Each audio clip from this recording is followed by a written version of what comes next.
Violence was an everyday thing. He grew up being senselessly beaten by a person who was supposed to be his father. To him, violence was like breathing, something natural, a familiar thing. He is in juvenile detention with a target drawn on his face, being held down by other inmates. He was about to become a human target. Besides the two guys holding him down, there was a third one who had a slingshot. Looking at the third guy, he asked if they couldn't just beat him up normally.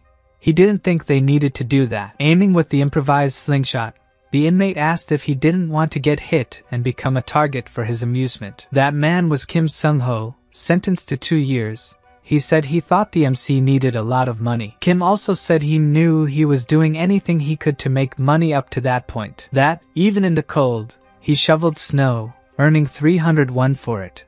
He shoveled as much as he could. He knew that he warmed their smelly shoes for 100 won. Kim also mentioned that for 200 won, he served as their dog for a day, being very realistic in playing the role of a dog. Kim was now willing to pay an incredible 500 won to use him as a human target and hit him with the improvised slingshot. The MC would do it for 500 won. He just closed his eyes and, sweating, said he would accept being his target. Juvenile Detention Center, a facility for criminals under 18, the place where all the atrocious teenagers are. A place where violence and crime happened every day. Kim, letting go of the rubber band, said it would be funny if the coin got stuck on the other's forehead. Pulling the rubber band to hit his human target, it ends up snapping and misses the target. Kim and the other thugs still held the boy by the arms when they saw the 501 coin flying through the air between them. The coin bounced off several places until it lost speed, landing in the latrine of that prison cell. Kim asked the other thugs if they had any rubber bands,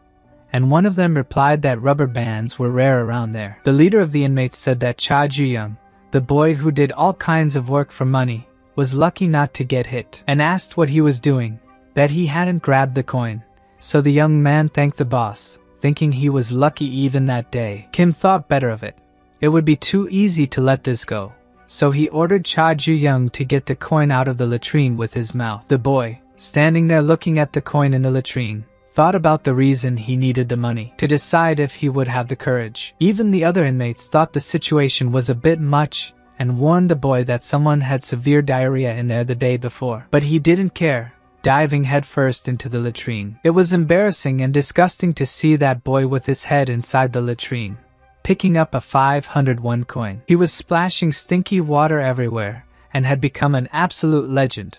He sold his soul for 501. While the people around were disgusted by the scene, he had the coin between his teeth, thinking that with those 501, he had just made 50,000 won, not caring about the stench or the embarrassment. One of Kim's gang members tells him it's time for a break. Time passed quickly thanks to the entertainment they had. He tells Cha Ju-young to go out last since he stinks of excrement, and they laugh at the boy. The inmates commented that Cha Ju-young is an idiot. He ended up like this in just a month. He simply gave up on being human. These were the comments the gang made in the hallway.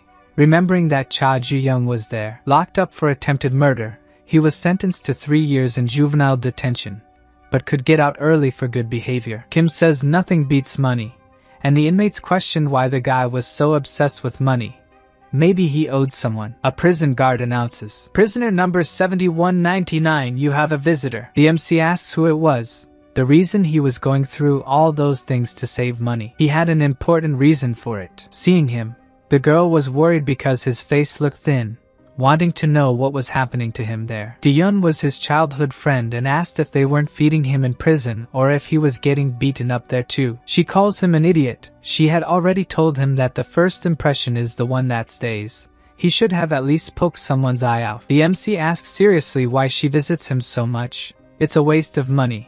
But she is the only one who visits. She even stood up from the chair she was sitting on and, looking furious at him, asked if he thought she looked like a beggar. Showing the jar with the coins he had sent her, she asked him to explain where he got that money. Even though she had no parents, she wouldn't accept that suspicious money, and he still asked why she was returning it. She says it's because of the promise they made, that they would live together in Seoul as soon as they graduated from high school. Continuing, she said she would take care of the money, so he just needed to take care of his body. Everything passed so quickly, and the prison system employee announced that visiting hours were over. Saying goodbye, she told him that all he had to do was think about getting released soon and getting out of there. She also asked him not to push himself too hard, and that was a promise, so she left. He remained there seated, saying goodbye to her, reflecting on what they had talked about. Now, he was thinking about the promise they had made. His thoughts went far, and he started seeing his memories of when they made those promises. Diyun was in the hospital,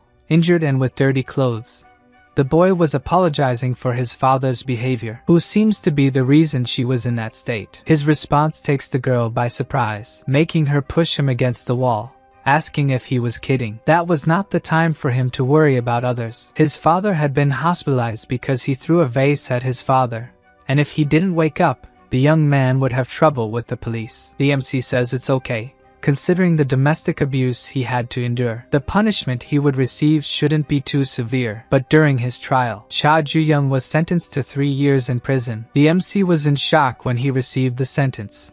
He didn't expect to receive such a severe punishment. Diyun was there when the guards took him to the penitentiary where he would spend the next 3 years. She was very worried about him, asking him not to skip meals and that if anyone messed with him, he should tell her. She said that this was a promise they were making, while the MC said goodbye with a sad look. She stayed behind while he was taken away by the guards. Even in prison, causing problems could extend his sentence, but being a model prisoner could reduce it. Cha Ju-young reflected on the time he had to spend there, looking at a photo. He thought he could endure 3 years in that hell. At least he had a photo of him with Diyun as solace. One of the times he was looking at her photo, Kim appeared, who was there for being a pervert. When Cha Ju-young heard his voice and realized he had seen his picture with her, he quickly hid it. Kim asks if she was Cha Ju-young's girlfriend, but the MC says she was a friend, and the other thinks it was unrequited love. Reaching out to him, Kim wanted that photo,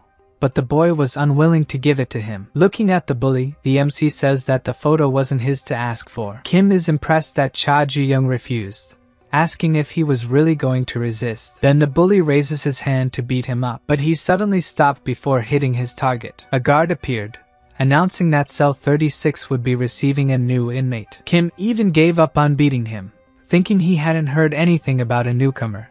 The bully thought he owned the place. Inmate 3397 entered the cell under a shadow that prevented his face from being seen. The guard was pleading with him, saying, "Please, just don't cause any trouble. We'll be watching for now." One of Kim's gang members said he knew this guy. He had killed 7 delinquents from his school. Ma Jae-am, who killed 7 people, was sentenced to 20 years, the harshest sentence from the juvenile court. Hearing this, all the other thugs in there kept an eye on the newcomer. Cha Ju-young was also shocked by the information, unable to believe the guy had done something so terrible. The inmates were somewhat apprehensive about what Ma Jae-am had done and, until then, hadn't messed with him. Kim told his partners to stop being idiots, seeing that they were all scared of the newcomer. He questioned if it mattered if he had killed 7 people. All those in there had blood on their hands. Kim approached the newcomer, commenting on his fierce face, a face fitting for a killer. Kim made it clear he wasn't afraid of Ma Jae-am and told the guy not to get too cocky around there. Ma Jae-am ignored Kim and walked past him as if he were nothing, showing he wasn't afraid of him either. So he went all out against that arrogant newcomer who had turned his back on him. But before he could be hit by Kim's move, he spun and dodged in time to avoid getting punched by his opponent. In the prison cell, everyone became even more cowardly after seeing Ma Jae-am's skills. Kim was furious. He didn't want to let it slide after being humiliated like that. But before he could do anything, Ma Jae-am spun around, ready for a counterattack. Watching the fight, the MC noticed that the newcomer was different. Being a guy who had killed 7 people, he seemed to have something different about him. Suddenly, Kim managed to dodge the punch that was about to hit him and counterattacked with an elbow to Ma Jae-am's face. Now, that newcomer was in real trouble. The MC was shocked. It didn't seem like the fight between the two was going to go this way. Kim was going to put an end to the courage and arrogance of that guy who dared to disobey him and embarrass him. He shouted that it didn't matter who the guy was. In that cell, he was below Kim. Everyone kept watching Kim beating mercilessly. The MC was sure that from the way the guy was, he wasn't a weakling. Ma Jae-am was full of marks from the punches he had received from Kim. The other inmates in the cell could only watch the newcomer being beaten, and the MC wondered if he was really just a weakling. In the cell, Everyone served Kim as he pleased, and the newcomer remained without making contact with the others. Kim ordered Ma-Jiam to get him some water, but even after being beaten so much, the newcomer continued to refuse to follow the cell leader's orders. The MC couldn't stop wondering where Ma-Jiam had learned to act that way. He kept getting beaten. While doing his chores, Cha Ju-young glanced at the newcomer, thinking that not even a dog was that clueless. Thanks to the newcomer, who refused to do chores, more work fell on the MC. When night finally arrived, everyone was required to lie down in silence to sleep, as per prison regulations. Cha Ju-young was lying on the mattress next to Ma-Jiam's. He called out to the newcomer to see if he was awake. Seeing that he was, he asked if he was an idiot, and if it was that hard to please the boss a little. He told him not to act tough if he couldn't even fight, and just do what Kim said from tomorrow.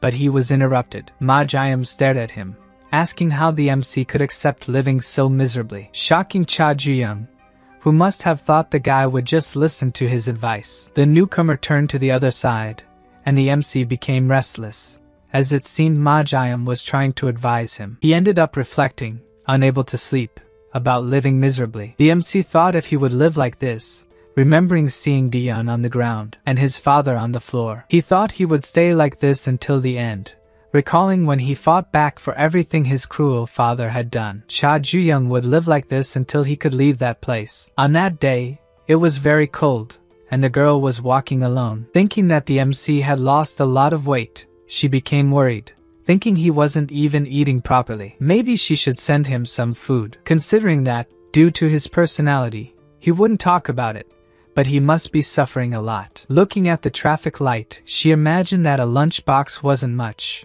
but he should like it. She was crossing the crosswalk with the green light, and since it was night, the place was pretty quiet. As she was crossing the crosswalk, almost reaching the other side of the street, a truck approached at high speed. Startled, the girl only saw a flash coming her way. When she turned to see, the truck was already in front of her, and there was no time left to react. That night, while Cha Ju-young slept, thinking his childhood friend was safe, Diyun's hand lay open on the ground. The lunchbox she was bringing for the MC was also scattered. Diyun remained on the ground, not moving, with all the things she was carrying scattered around her. When the morning arrived at the juvenile detention center, a guard approached Cha Ju-young, offering his condolences. The young man didn't understand, and the guard told him that the previous night, there had been an accident at the intersection in front of the prison. The news was so bad that the guard hesitated to tell Cha Ju-young, as it was a huge loss for someone so young. It seemed like his soul had left his eyes.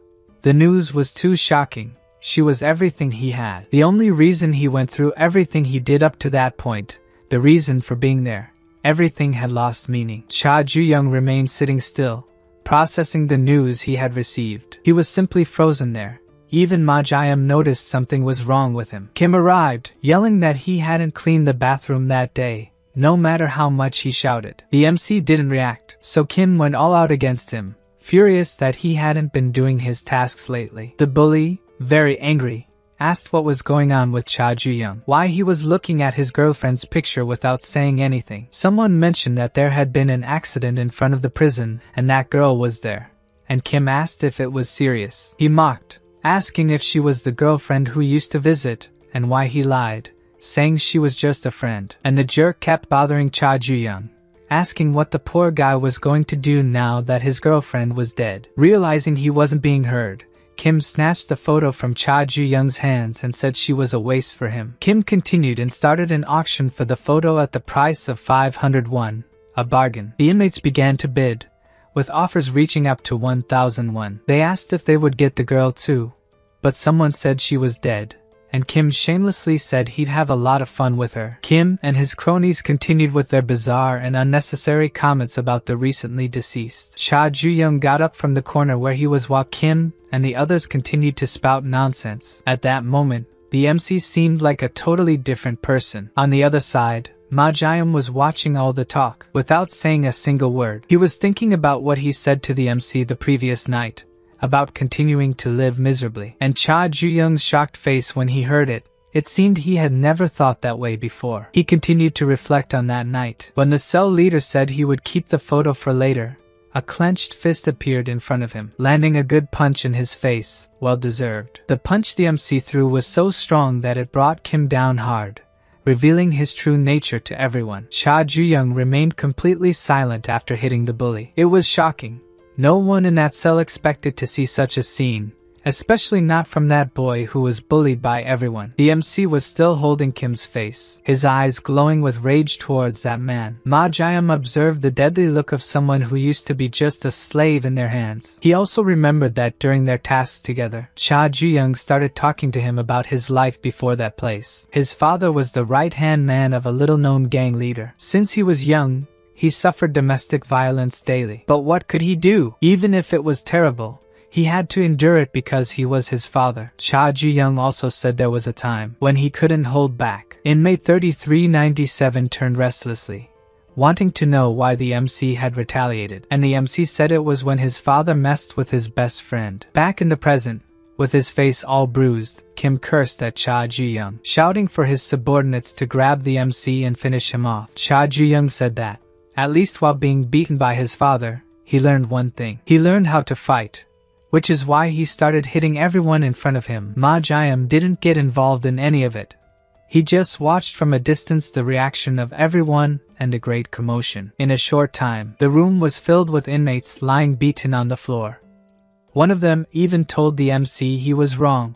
Kim shouted at the MC that he'd give him money, knowing he needed it. With a demonic smile, the MC even said that money sounded good. Cha Ju-young continued beating the bully, saying money was good, but now he didn't need it anymore. Blood splattered on the photo of him and Diyun as he said his reason for leaving that place. Without stopping beating Kim, Ma Jiam, who was watching, saw the boy's madness increasing by the second, saying that his reason for enduring all that. Grabbing Kim by the collar, he said that the reason for enduring everything no longer existed, and he continued hitting the other without mercy. Cha Ju-young's father told him to follow in his footsteps and become a gangster like him. That's what the old man always said. The boy could barely get up after the beating he took. His father would hit him and tell him to fight back. But even trying, he was just a boy and didn't have enough strength. His father didn't seem to care about that, repeating this violence every day. When he was younger, he couldn't even look his father in the eye. His father kept saying he had to become stronger, until the day he had that dragon tattoo engraved on his body.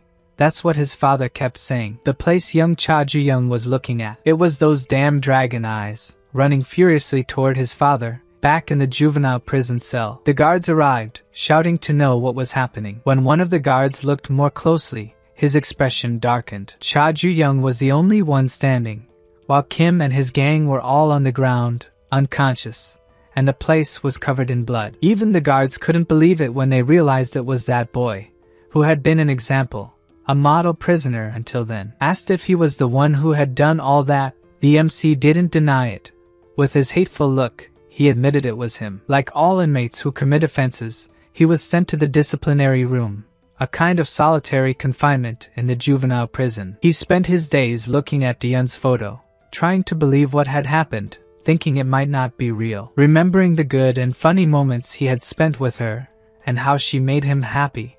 His few moments of joy in life were with her. She would get annoyed whenever she saw Cha Ju-young's face full of bruises from the beatings he constantly received from his father. She would say, what kind of father hits his son the day before his first day of high school, thinking Cha Ju-young should do something about it. His father was abusive and also a very absent parent, not present at important moments in his son's life, and Diyun was moved by this. Diyun was bothered whenever she saw the boy's face full of bruises, knowing he had been beaten again by that father. She wanted to go to his house and talk to him about what she thought of it, but she had made a promise never to go to their house. He would tell her that if she broke the promise, she would have to call him Big Brother for the rest of her life, making her embarrassed and always changing her mind. She said he really knew how to put her down, especially being someone like her who didn't have a home. Diyun's dream was that, after graduating high school, she would move to Seoul. She was Cha Ju-young's only friend and knew that if she left,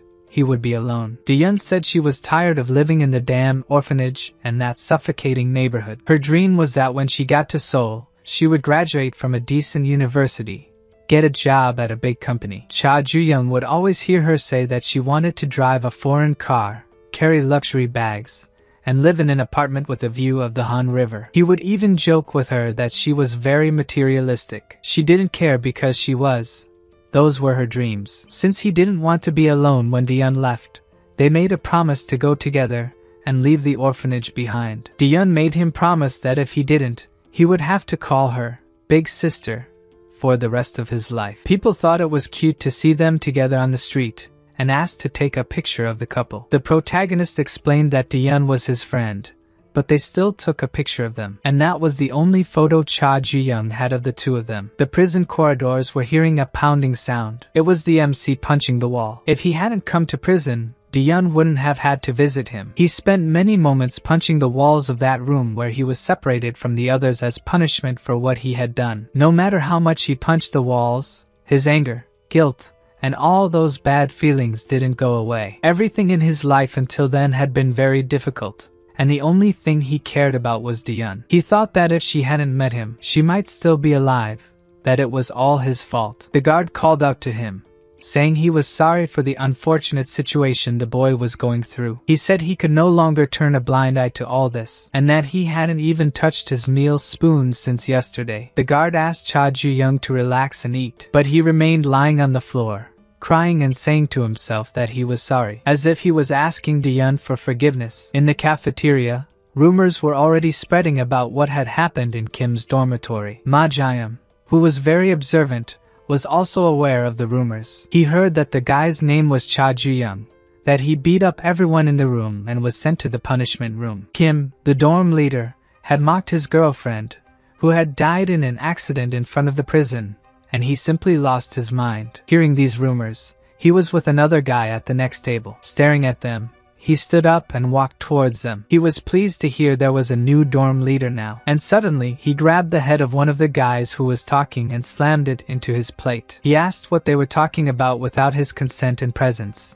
pressing the guy's head with another plate, saying that he seemed to be having fun. With a strange look, like most people there, he said he would also like to join the conversation. Park Jong-chan, imprisoned for assault, still rubbing the guy's face on the meal plate, said he would like to meet this new leader. Park Jong-chan was the leader of those boys he was beating, and he asked if they would also like to rebel against him and take his leadership. They remained silent, while their dorm leader continued threatening and telling them to answer louder. They answered Park Jong-chan that they wouldn't want to take his leadership. Looking at Park Jong-chan, that juvenile delinquent told his leader he wouldn't want to have been in the conversation without him. Park Jong-chan was happy that he now knew the protagonist's name. He seemed to be plotting something. Ma Ji-young always remained silent wherever he was, but he never stopped observing what was happening around him. 1 week later, in the lovely prison, the guard was explaining to the protagonist that the guy he had beaten up was still in the hospital, and that they would release him in a week. He just couldn't cause any more problems. Ma Ji-young was sitting in a corner when he saw Cha Ji-young returning to the dormitory, and he kept watching to see if the guys would cause any trouble.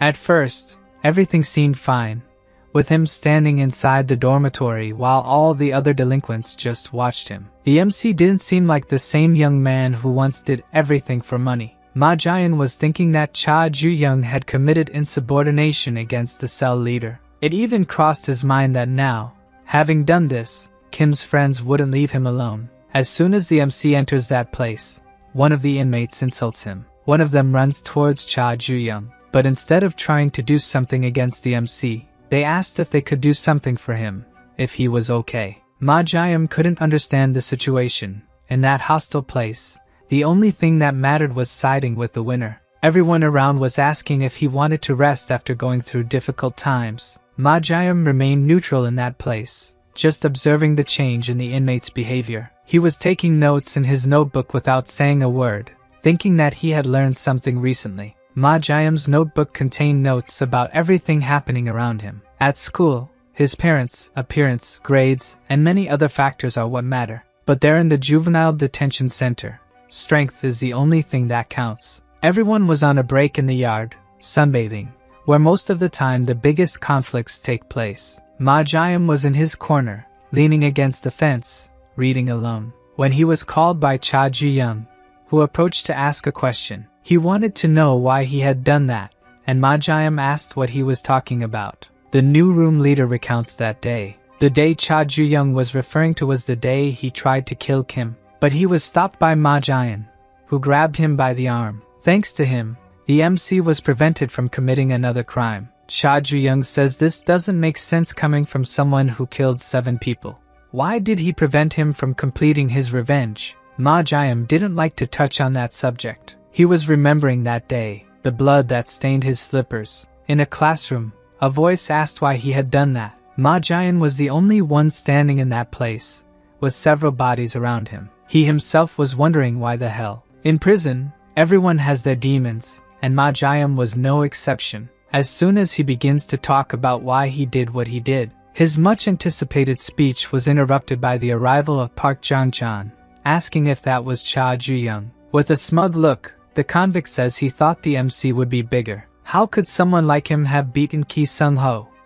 Well, that guy was a weak piece of trash anyway. Park Jong-chan looked at the new leader of Dormitory 33 and could barely wait to start stirring up trouble. Furious, he asked Cha Ju-young why he did it, why he rebelled against the leader of his dormitory. Park asked if he was that desperate to take over as room leader. Cha Ju-young told him to leave and that he wasn't interested in any of that. Park found Cha Ju-young quite insolent for the way he spoke to him and felt he should put him in his place. He had to teach him a lesson. He wasn't going to let these things keep happening. Park Jong-chan, with a strange smile, looked Cha Ju-young up and down. He said that the MC had a very arrogant way of talking. Raising his foot, he told Cha Ju-young that what he hated most were bastards like him, who don't know their place, and he kicked the MC in the stomach. Park said that instead of Kim Sung-ho teaching, he was the one who was going to teach the MC his place. He was talking while holding Cha Ju-young's head with the other hand, saying that this is what happens when a dog dares to bite its owner. That's when a guard passed by, and Park pretended, immediately stopping what he was doing. The guard gave them a suspicious look but didn't say anything. Park Jong-chan said with a scared look that he had been caught by the guard. But then he said he was just joking since the guard walked by as if he hadn't seen anything. He asked if Cha Ju-young knew. As a cell leader, they could fight as much as they wanted under the pretext of maintaining order. That was the rule in these detention centers. So he should fight too. He said this as he raised his hand to punch Cha Ju-young. He was asking if the MC wasn't going to retaliate, like he did when he beat up the former cell leader. Park Jong-chan, calling Ma Jian a murderer, asked what was wrong with that guy, and he hit him again, making Cha Ju-young be thrown against the fence like a rag doll. Addressing the MC, he asked why he was acting like a stray dog since morning. Rolling up one of his shirt sleeves, he told Cha Ju-young that if he kept acting like this, there wouldn't be any fun in beating him up. Cha Ju-young, looking at Park's uncovered arm, he noticed a huge dragon tattoo, like the one that had terrified him since childhood. That damn tattoo brought him horrible memories, especially after he lost Dion, constantly being beaten by his father, and having to face that tattoo engraved on his body. Never looking into the eyes of his oppressive father, but always staring at those dragon eyes drawn on his chest. Park Jong-chan said that, judging by his face and rude tone, he didn't seem scared. Then he asked if it was because of that, and he ended by mentioning the truck accident, referring to Dion's death, raising his arm to hit again. Before Park Jong-chan's fist could touch his face, Cha Ju-young kicked him in the face. The blow was so strong that Park staggered backward. Cha Ju-young moved quickly and grabbed the bully's arm as if he wanted to tear it off. Stepping on his face, he pulled his arm with great force, as if he wanted to break it in half. Park Jong-chan called him a bastard, and Cha Ju-young fiercely demanded that he say it again. Park Jong-chan no longer had any idea what that deranged man was talking about or doing, but the MC kept stepping on his head and pulling his arms back, ordering him to repeat it. Park tried to threaten him, saying he should let go because once he got free, the MC would be dead, but it didn't matter. The only thing Cha Ju-young kept saying was, again, while he kept beating the scumbag lying on the ground, holding Park Jong-chan's arm. He seemed to be talking to the dragon tattoo engraved on the guy's arm. Park begged him to stop before his arm broke, but the MC kept squeezing his arm until it broke, never stopping saying again. Ma Jian, who was watching from a distance, was startled by Park Jong-chan's scream of pain. After breaking Park Jong-chan's arm, Cha Ju-young kept saying, again, and again. Park was already unconscious, and the MC thought that ever since his childhood, the only direction his misdirected rage could go was in that direction. He kept hitting and telling the other to repeat, his anger directed solely at the dragon's eyes. People used to say that Cha Ju-young's father was a gangster, and that the son looked like someone who would bully others. They commented that the boy would turn out the same when he grew up. The MC thought that staying calm was what he did best. As soon as Cha Ju-young reached the gate of his house, he could hear cries for help. He quickly realized that the voice screaming in despair was familiar. In disbelief upon hearing the familiar voice, he entered the house, wanting to know what was happening. The man, standing in a room, called him son, while the young was lying on the floor. His father asked if that girl was his friend. Looking at the unconscious girl on the floor, Cha Ju-young screamed her name in desperation. The father said she had simply broken into the house and started making unnecessary comments, that he wouldn't let it slide if the father laid a hand on him again, that Cha Ju-young would be better off without his father. Dion had already said that she would go to his house and talk to his father, despite his protests. The father continued saying that he had given the girl a little scolding. Having to listen to his father say these things without any remorse made Cha Ju-young unable to endure it any longer. Even thinking that he must stay calm, as he had always been good at it, even if his father had done something unforgivable this time. Cha Ju-young looked at the demon with his back turned to him, and could only think of ending that monstrous being's life. Slightly turning his head to look into his eyes, warned that if he heard that girl talk nonsense again. At that moment, flowers were thrown, landing on the floor in Cha Ju-young's rage. While the father said he would finish off the girl, that she would end up like her parents, the MC approached from behind. Cha Ju-young had picked up the flower vase that was on the table. Overcome with anger at seeing his best friend unconscious because of that man, Cha Ju-young showed no mercy to that man. This time he couldn't keep calm. At the hospital, it was explained that the man was alive but in a vegetative state. The doctor informed the son that his father's chances of waking up were minimal, almost zero. It would take a miracle for the man to wake up again. Cha Ju-young would have preferred him dead, but he said nothing to the doctor. Remembering that damned dragon tattoo engraved on that man's skin only filled him with hatred. Cha Ju-young was free from that suffering. It was almost certain that he would never wake up, and that was all he needed. The MC was sure that the suffering had now ended. All the other inmates in the yard formed a crowd around them. Some asked what had happened, and others commented that Cha Ju-young had just been released from solitary confinement, and was already causing trouble again.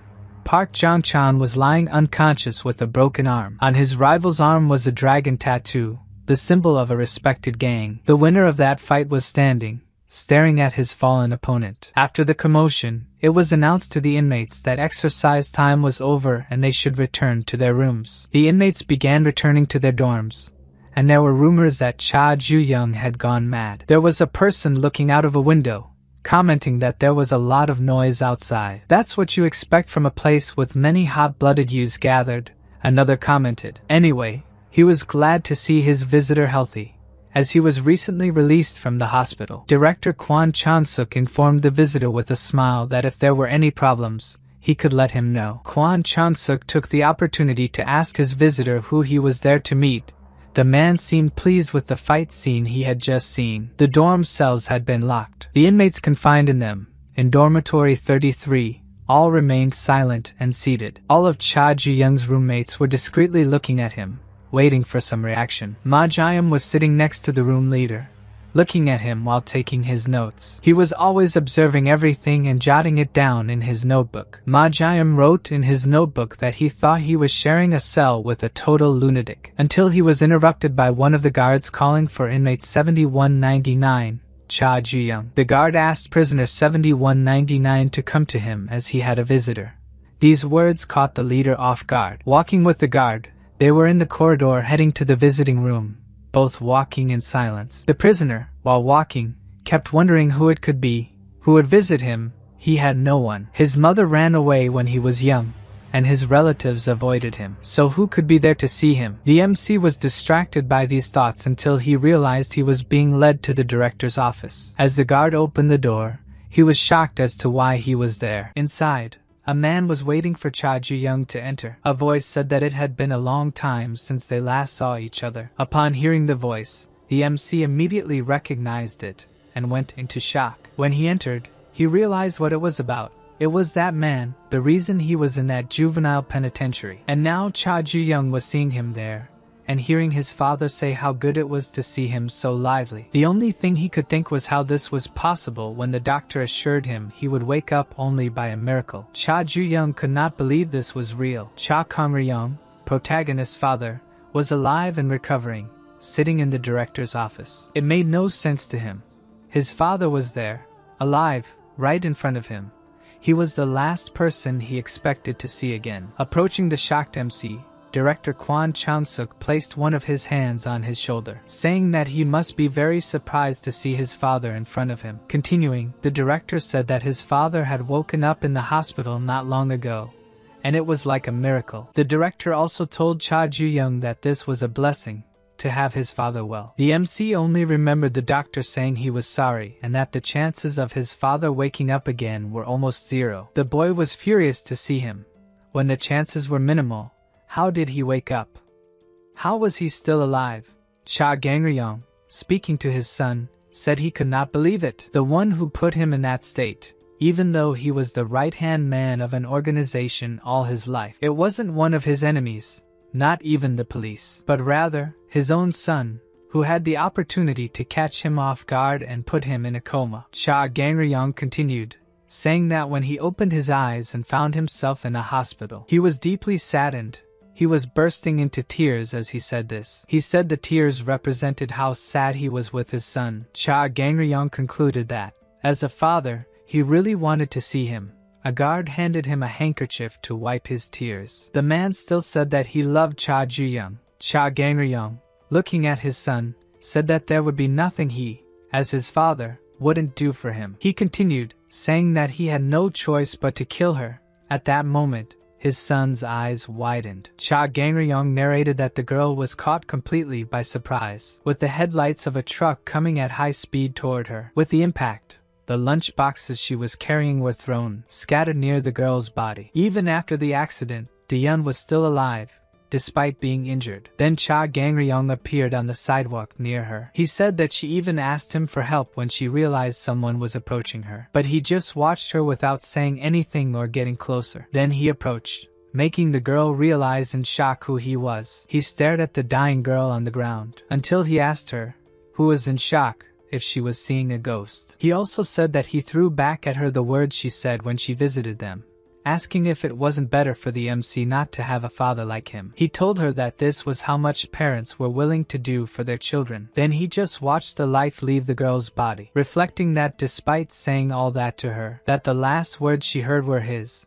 saying that she wouldn't understand. After all, Daeun never had a family to begin with. Cha Gang-ryung revealed that he thought his son was just a pathetic idiot, but he knew how to keep quiet. That day was the first time Cha Gang-ryung saw his son react, and he knew that Daeun was the trigger for this. Cha Gang-ryung said that was why he killed his son's little friend, that he did what he did just for the sake of Cha Ju-young. In the juvenile prison room, the director realized this wasn't going well, shouting for Cha Ju-young to wait, but it was already too late. The MC was already lunging at his father, and the director ordered the guards to restrain him. The guards quickly restrained the boy using stun weapons. He starts receiving several electric shocks until he falls to the ground, while the three guards hold him down. The director, seeing the young man lying on the ground, breathes a sigh of relief because he managed to contain the situation. The father gets up with the aid of crutches, as he hasn't fully recovered from the damage yet, and says that if the MC wants revenge,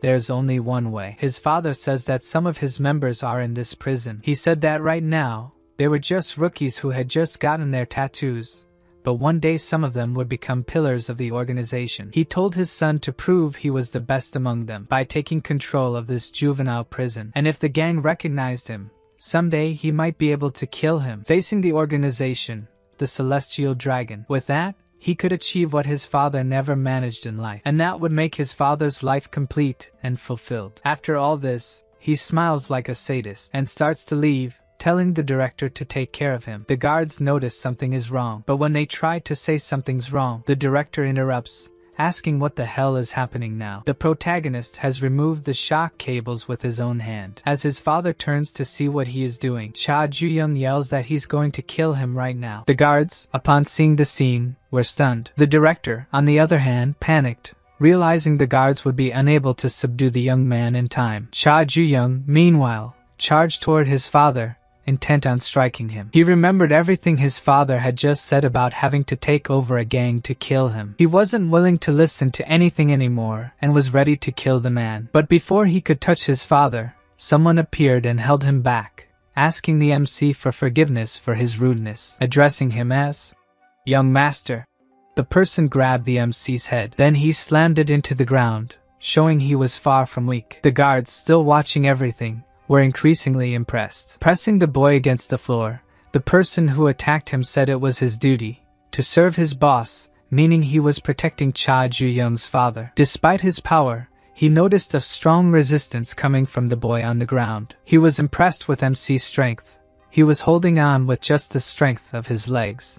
Cha Kang-ryong warned his son that he should take a look at where he was. Surrounded by henchmen, he told his son that he would never reach him. If he acted recklessly, he would only get in the way. According to his father, the only way to kill him was to take control of the prison. While he said this, Cha Ju-young trembled with rage on the floor, unable to move. Then the man said he would wait for the moment they would meet again, and he left with his henchmen. Alone in the corridor, the MC stood up, still trembling with hatred for that man and his own helplessness. Meanwhile, in the carpentry room, Ma Jian was calmly making a wooden stool. Then a supervisor appeared, saying he had already met his quota for the day and could rest now. The other inmates commented on his hammering skills, wondering if he had ever broken someone with it. One of them remarked that inmate 3397 didn't look like a killer at all, while another came over with tools. The inmates told him to put the box on a shelf, but he didn't seem to listen. Seeing Ma Jian there completely captured his attention. Suddenly, the sound of something falling caught the attention of inmate 3397. The tattooed guy had dropped the toolbox on the floor, probably on purpose, but he claimed it had slipped from his hands, paying close attention to a nail that fell from the box. With a lunatic look in his eyes, the blonde guy asked if that was really Ma Jian. The convict, Yoon Gunmin, revealed that they hadn't seen each other since elementary school. He said he had seen the news about his childhood friend on TV, asking if Ma Jian remembered him. With a calm expression, Ma Jian confirmed that he still remembered Gunmin. Gunmin moved closer, saying there was something he wanted to ask him. He was curious if inmate 3397 had really killed those people. He laughed, saying it was totally unexpected from someone like him. Annoyed by the guy, Ma Jian grabbed a piece of wood in case he needed to act. Gunmin continued, saying he was an exemplary student in elementary school. But cutting the conversation short, a supervisor appeared, ordering Gunmin back to his post. Without hesitation, the blonde guy cheerfully said goodbye to Ma Jian. There was definitely something wrong between the two. Only after Gunmin left did Ma Jian calm down a bit. He realized that, in his anger, he had squeezed a piece of wood without noticing there was a nail in it, injuring his hand. That night, the MC's cell was quiet. He sat alone in a corner, thinking about what his father had told him earlier. The only way to kill him was by taking control of the prison first, but he wasn't sure where to start. Then he noticed his cellmates complaining about being hungry and that the menu only had vegetables. They commented that it should be a crime to eat only that, and one of them said he would die happy if he could at least eat a pizza. Their comments made Cha Ju-young think about the desires of the people in that place. Then a guard approached the cell, and everyone fell silent, except for the MC, who walked up to the guard. His cellmates stared at him, wondering if he had gone crazy. Even the guard found it strange to be called by an inmate. But stranger still, the MC asked the guard if they delivered pizza. Now his cellmates were certain the guy wasn't well. With a serious look, the guard ordered inmate 7199 to leave the cell immediately. Soon after, one of the cellmates was in shock. He could hardly believe he was eating a delicious pizza in that place. One of them said it was so good he could cry. They thanked the MC for getting it. Even he wasn't sure he could. But he realized that since the director and the guards were under his father's influence, they treated him carefully, as he was that man's son. Thinking he needed to test the limits of what he could do in that place, seeing how easily the MC had gotten the pizza, the inmates whispered about his true identity. Maybe he came from a rich family or was the son of some politician. Ignoring them, the MC had decided that for his revenge, he would even use the fact that he was that man's son. But when the inmates mentioned Ma Jian, he paid attention. According to them, inmate 3397 had been acting stranger than usual and had even refused the pizza. They wondered what had happened to him, as he sat in a corner, saying nothing. Back in the carpentry room, the MC and Ma Jian worked at the same table, but both remained in complete silence. That was broken by a voice behind them. The blonde guy had returned, and with another voice, accidentally knocked over a box and a pile of nails onto Ma Jian. Before he could react, hundreds of nails were thrown at him. With a fake smile, Gunman said it was an accident. His hands were sweaty. At that moment, Ma Jian was boiling with rage, glaring at the blonde guy. He asked what Gunman was doing. Then the guys with the blonde guy commented that inmate 3397 wasn't like he had told them, because inmate 3397 was staring Gunman down, without showing fear. According to the big guy with them, Gunman's story was that Ma Jian was his subordinate. So he asked if it was also a lie that he was a famous delinquent in the neighborhood. But Gunman didn't backtrack, smiling and saying of course, it wasn't a lie. He explained that Ma Jian had flattered him since they were kids, and they had good memories together. Then he turned to 3397, asking if he still remembered those wonderful memories they had. To jog his memory, which Ma Jian probably wanted to forget, the blonde guy pushed his head onto the table, where there was an upward-facing nail. Seeing the nail's tip, inmate 3397's memories flooded back. When they were still in elementary school, he was surrounded by nails, begging Gunman to stop. But the other smiled madly, asking what the problem was. He could barely hear him from outside. Ma Jian was trapped in a cupboard full of nails. No matter how much he begged to be let out of that horrible box, the blonde guy refused to take him out. With a smile plastered on his face, he said the fun was just beginning. He grabbed a nail and a hammer, telling the other to start counting. Inside, Ma Jian was in a panic, with no way out of that awful cupboard. After counting to 3, the blonde guy was about to hammer another nail into the cupboard. Back in the present, the inmate's legs were trembling. As his childhood friend asked if he remembered the memories they had together, Gunman's gang started laughing, noticing that Ma Jian was shaking. To make things worse, Gunman grabbed a handful of nails in one hand, saying he couldn't believe someone like that had killed anyone. Gunman was about to punch him with the nails, but before he could, someone grabbed his hand, causing him to drop the nails. Gunman's henchmen were uneasy with the situation. Even Gunman was surprised, as he didn't expect that. Even the MC was serious at that moment. Ma Jian grabbed Gunman's arm, asking if he wanted him to show how he had killed someone. But despite doing that, he keeps trembling, just like the blonde who wasn't expecting it. Before anything more serious could happen, the supervisor reappears, ordering them back to work. Gunman, pulling his arm, told Ma Jian to take his hand off him, and his companions leave laughing, finding the whole situation very amusing. Unlike the blonde, who, before leaving the room, gives one last look at inmate 3397, thinking the guy is still just a jerk. In the cell, the inmates talk about Jesus and Buddha. One of them asks which one would win, and they discuss that one gave chocolate pie and the other a hamburger. Fueling the debate, they decide to settle it outside the cell. So, only Ma Jian and Cha Ji-young remain inside. Suddenly, the MC thanks his cellmate, who doesn't understand why he's being thanked. Then the MC explains that if he hadn't stopped him, he would have ended up staying there for another 10 years. And he says he has a reason to get out of that place. He shares that the person who killed his friend was his father. As far as Ma Jian remembers, the MC's father was in a vegetative state, but Ju-young says it's a long story. In any case, he believes that thanks to inmate 3397, he might be able to get out of there soon. The inmate stays silent for a moment. Then he says that the MC must be joking to say those things to someone who's going to be stuck there for 20 years. Ju-young tries to fix what he said and promises to repay the debt he owes him. Ma Jian just nods, and the two fall silent again. The next day, a key is handed to the inmate. According to the woodworking room supervisor, he had something urgent to take care of at home. So, he leaves the key with him and asks him to clean the room. Left alone in that place, Ma Jian notices a moth on the workbench. It triggers old memories of Gunman. When they were still children,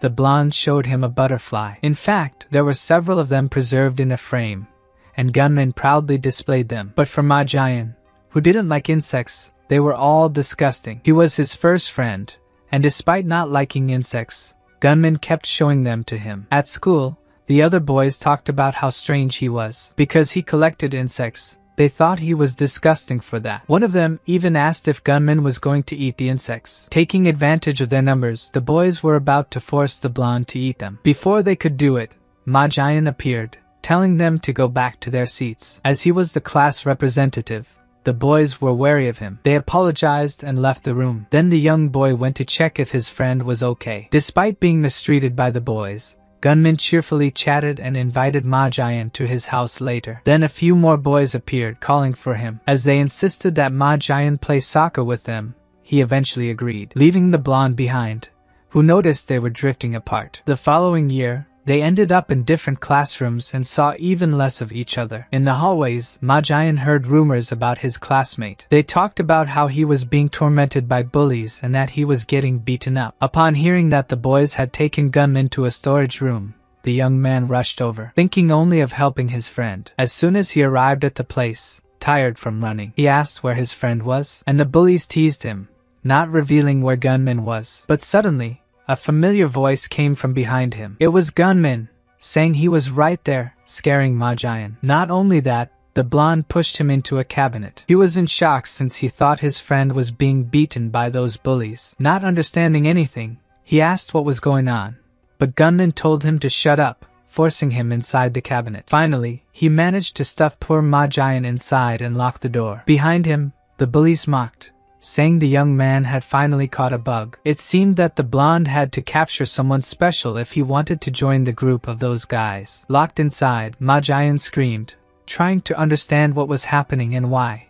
But gunman just smiled, telling the terrified boy inside that when you catch a bug, you need to taxidermy it while it's still alive. Back to the present, gunman is saying that moths and butterflies are both insects, but only one is hated, comparing that to his old self and claiming that it was all Ma Jian's fault. Ma Jian asked for an explanation, wondering how any of this could be his fault. Then the blonde reveals that the other was just pretending to be his nice friend, while betraying and drifting away. He believes that he was nothing more than a disgusting moth to Ma Jian, who was a butterfly loved by everyone. Gunman shares that when he realized this, each day became harder for him. But to his delight, the person who made him feel this way, at least in his mind, managed to ruin his own life all on his own. He recalls being extremely happy when he saw the news that Ma Jian had killed 7 people. He starts laughing, saying it seemed like karma, which enrages inmate 3397, unable to believe that gunman was blaming him for everything that happened. In any case, the blonde says that none of that matters anymore. His companions show up and hold Ma Jian while he says that his life is going to end. The companions laugh,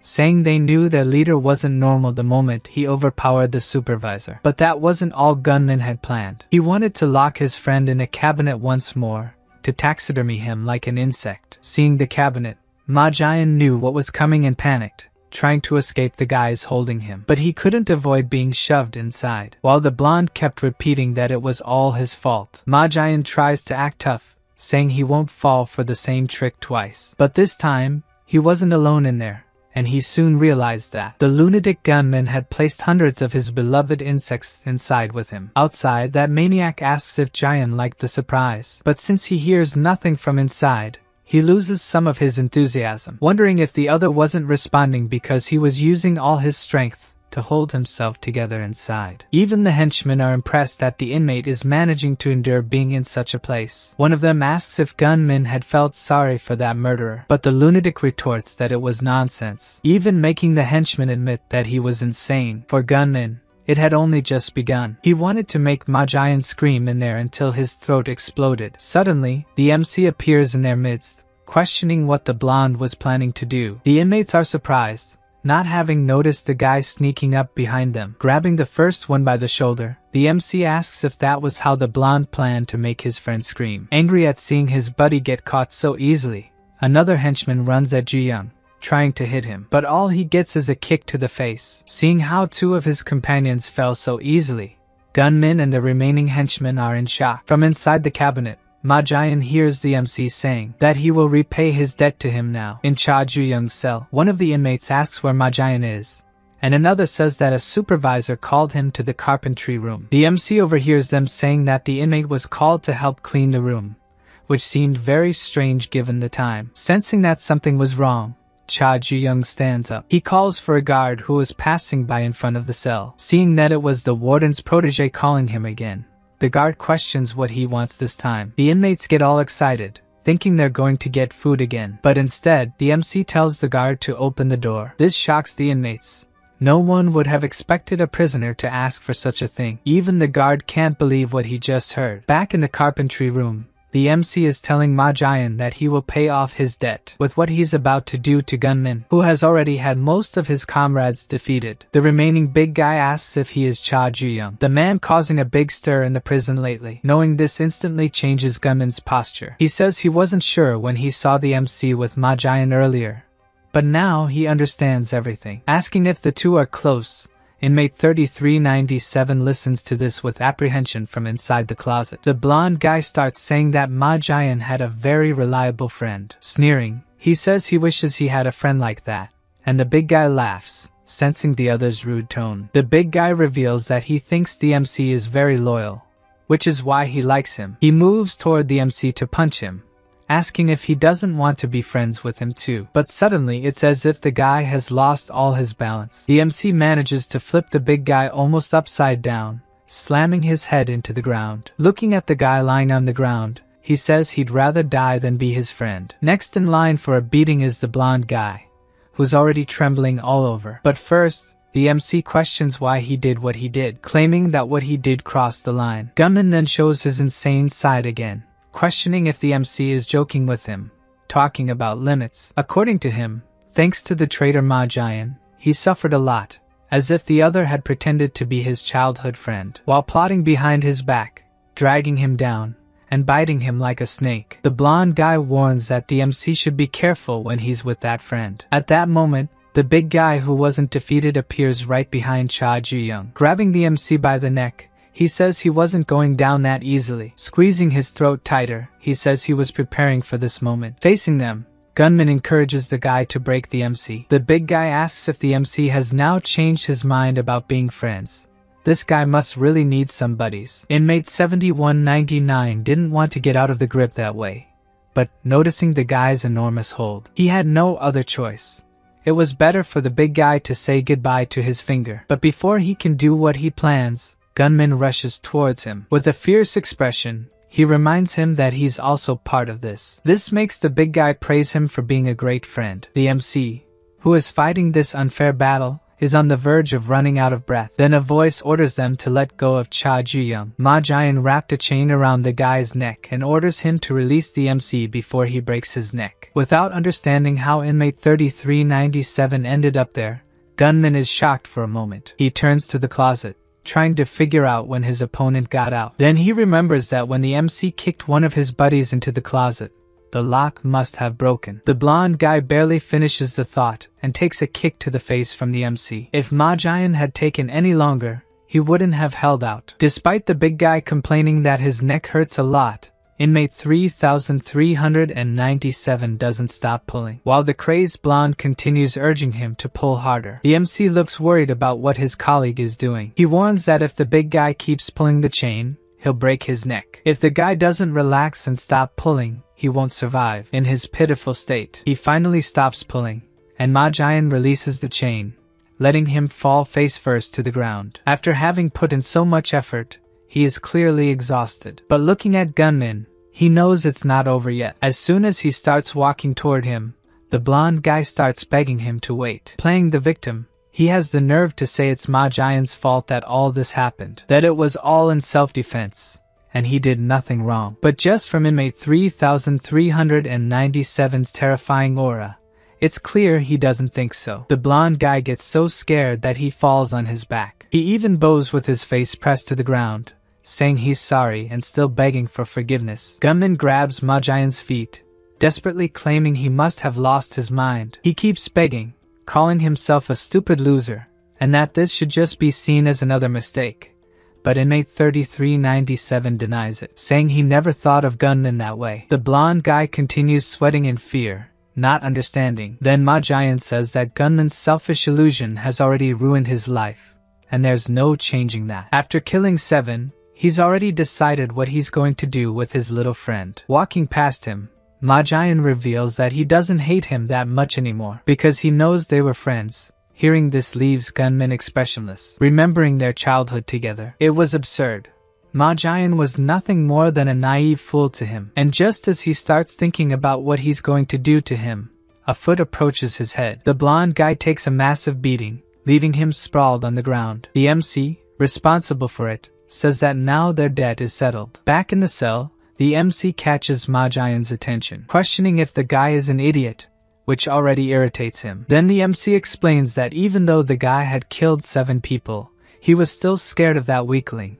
But the other asserts it wasn't fear. After a moment of silence between the two, the MC says he understands that, even without knowing what issues the two have, from what he could observe, Ma Giant doesn't see the blonde guy as an enemy. The inmate says his colleague must be observant to have noticed such things. Still in the carpentry room, the wounded MC asks why he hasn't left yet. To the MC's surprise, Ma Giant thanks him, and the MC smiles at him, playing dumb. Then something unexpected happens. A guy passes by him incredibly fast and heads straight for Gunman, who is lying on the ground. Cha Ju-young looks at the guy, wondering who he could be. Inmate 2163 is asking why Gunman left the cell without permission, which scared him a lot. But of course, the blonde guy isn't in any condition to respond right now. The guy then punches him, yelling that there was a cockroach in the cell. He keeps hitting him, saying there was no one there to catch the cockroach, and he thought he was going to die of fear. The MC and Ma Giant just watched the crazy attitude of the guy who just walked in. The guy gets irritated because blood splattered on his face. He starts cleaning himself,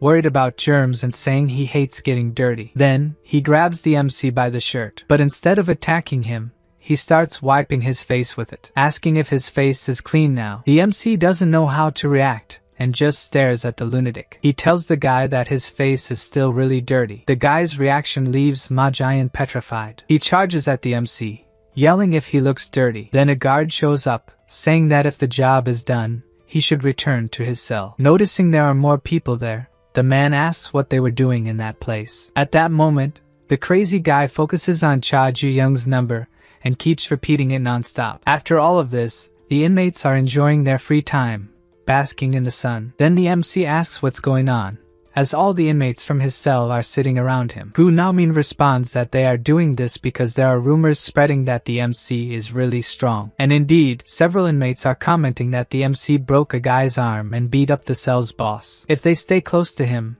no inmate will risk picking a fight with them. The MC shows that they can do whatever they want as long as they don't bother him, as he has things to do. A blue dragon embroidered with red flowers, also known as the Red Flower Dragon. The MC watches the other inmates, needing to figure out which of them has this tattoo. He wonders where the lackeys of that cursed organization might be. Seeing this, Gu Naomin asks what the MC is doing, and he explains that he's looking for something. This gets the inmate excited, wanting to know what, as he claims to be known for obtaining information. Breaking his calm expression, Cha Ju-young reveals that he's looking for a filthy tattoo. In the late afternoon, the inmates see on the news that juvenile gangs are losing control, extorting money and goods. While the news speaks of violent acts, the MC finds it all ridiculous. To him, these juvenile thugs should rot in prison for the next 1,000 years. Only after saying this does he realize that the place he's in is full of these delinquents. One of the inmates comments that not everyone there is bad, and says he'll tell how he ended up there. He tells of a legendary tekkbokki shop in his neighborhood some time ago. He was a regular customer, and the flavor was incredible, until something happened. A congressman's son, relying solely on his father's influence, showed up. He ordered the famous tekkbokki from the shop, but as soon as he started eating, he got angry that it was made of rice cakes. So the idiot started destroying the entire shop because he wanted the tekkbokki to be made of wheat. When he was about to destroy a picture frame, the inmate stepped in and stopped him, claiming to be the leader of the tekkbokki enthusiasts. The fight ended with the inmate's triumphant victory, and he became the hero of the shop, according to his story. But since the guy was the son of someone important, he used his father's influence, and the guy ended up in that prison. Even so, he triumphantly says he regrets nothing, though the other inmates claim it's all a lie. They laugh, saying Gu Namin is a big liar. Apparently, he'd been caught lying in his previous cell, and it didn't end well, but he still hasn't learned his lesson. The MC stays silent, listening as Namin defends that his stories are based on real events. Then he says it didn't seem like the guy was lying,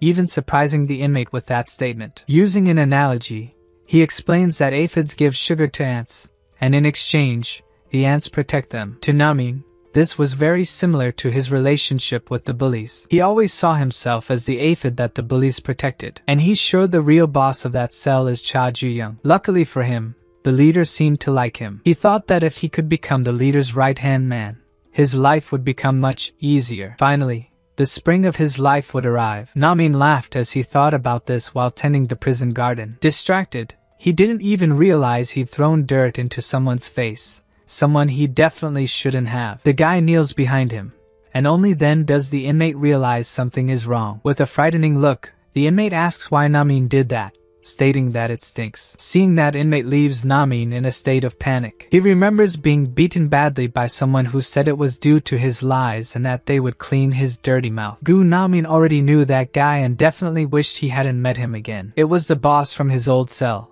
A real lunatic who screams that his face is full of bacteria, as if it were rotting. Wondering why that lunatic was there, inmate 8671 apologizes, trying to avoid getting beaten up. With a terrifying look, the guy asks if Namin is going to clean up the mess he made. Terrified and trying his best not to get hit, he says he'll clean it all up. Then the inmate grabs a spray bottle, which definitely didn't have water in it, and sprays it in Namin's face, saying he's going to clean him first. The liquid immediately starts burning his eyes, and he screams in desperation. Then the bully reveals he wanted to ask him something. With the number well memorized, he just says 7199, the MC's identification number. Once again, he keeps repeating the number over and over, until he asks if the two are in the same cell. Only then does Namin remember that this was Cha Ju-young's number. Then the bully starts saying that the MC called him dirty and keeps repeating it. Even though he tried so hard to stay clean, inmate 8671 even agrees with him. So the bully says they should go together to show the MC how they clean and disinfect.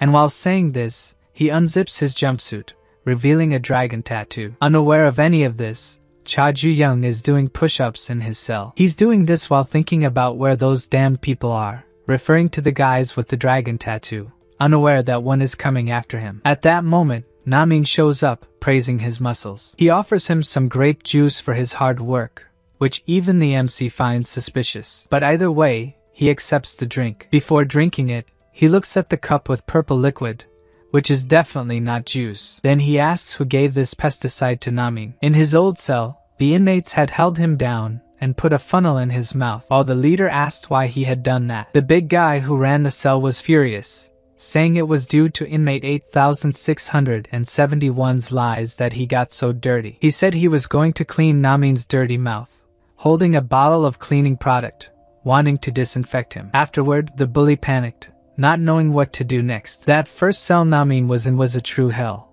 and after being forced to drink that stuff, he was foaming at the mouth. The guy didn't even care about what he did to his cellmate.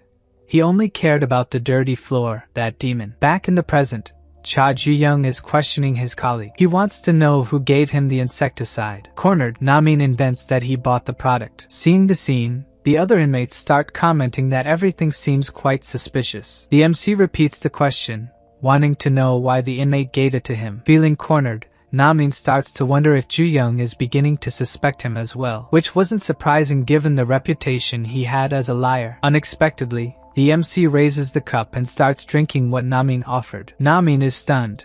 He didn't expect this to actually happen. Wiping his mouth with his hand, Cha Ju-young says the drink was good and thanks his colleague. He then steps back as if nothing happened, commenting that the next day is the day for group cleaning. If Namin had known he would drink it right away, he would have used juice instead of testing with water. Remembering the leader of his cell's attitude towards him, he begins to reflect on his actions. That same night, while the other inmates were preparing to sleep, the MC was drawing a dragon tattoo design. Trying to seize the opportunity, Namin compliments the drawing, asking what it was about. He thought he couldn't just go around saying he drugged the MC, who was explaining the drawing. The inmate wanted to analyze Ju-young to find a way to drug him without anyone knowing. Staring at him, he felt he needed to find a way to do that.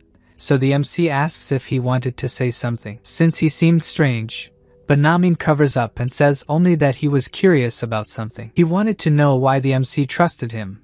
Given his reputation, Ju-young should be more cautious about that. But for the MC, if he was able to deceive others, it meant he was smart. Someone that smart wouldn't be his enemy with stupid lies. So he stands up, saying he's going to turn off the lights and suggests that inmate 8671 also go to sleep. At that moment, something catches Namin's attention. It was the drawing Cha Ju-young had made earlier. The next day, the guards are telling the inmates to clean as much as they could because the Ministry of Justice would conduct an inspection. So everyone there is working hard to get the place in the best possible condition. In another corner of the prison, Namin is being reprimanded by the bully, who says he had promised to disinfect the MC. With a threatening look, he asks if the inmate had given up. But Namin responds that he spoke with the cell leader and that he was sorry for calling him dirty. He then even invents that Ju-young is introverted and asked him to apologize on his behalf. However, the big guy knows him well and knows he's lying. As punishment,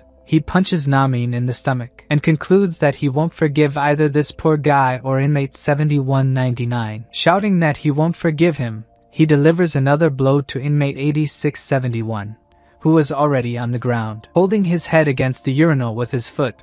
The bully knows what he's going to do. As if it were normal, he grabs a bottle of cleaning product, claiming he will have to disinfect both of them personally. Then he flushes the toilet while Namin tries to call for help. In that situation, he starts thinking that he might actually die like this. Then someone appears asking what he was doing in the bathroom. Such a dirty thing. Just touching that word makes the bully's eyes shine with hatred. To top it off, the MC says the guy is nothing but a damned filthy scum. Still stuck in the toilet, Namin asks, still happy that the MC is there, why he took so long. A little earlier, when Cha Ju-young was cleaning, Namin appeared saying he needed to tell him something. He reveals that he was threatened and that this person asked him to give pesticide to the MC. However, calling himself a man, he pours the product on the floor, claiming he would not betray a friend, that he would not give in to these threats. Namin says that even knowing this will have terrible consequences, he refuses to do it. And there's one more thing, about the dragon tattoo the MC had drawn earlier. The inmate claims he had seen a tattoo like that on the guy who threatened him.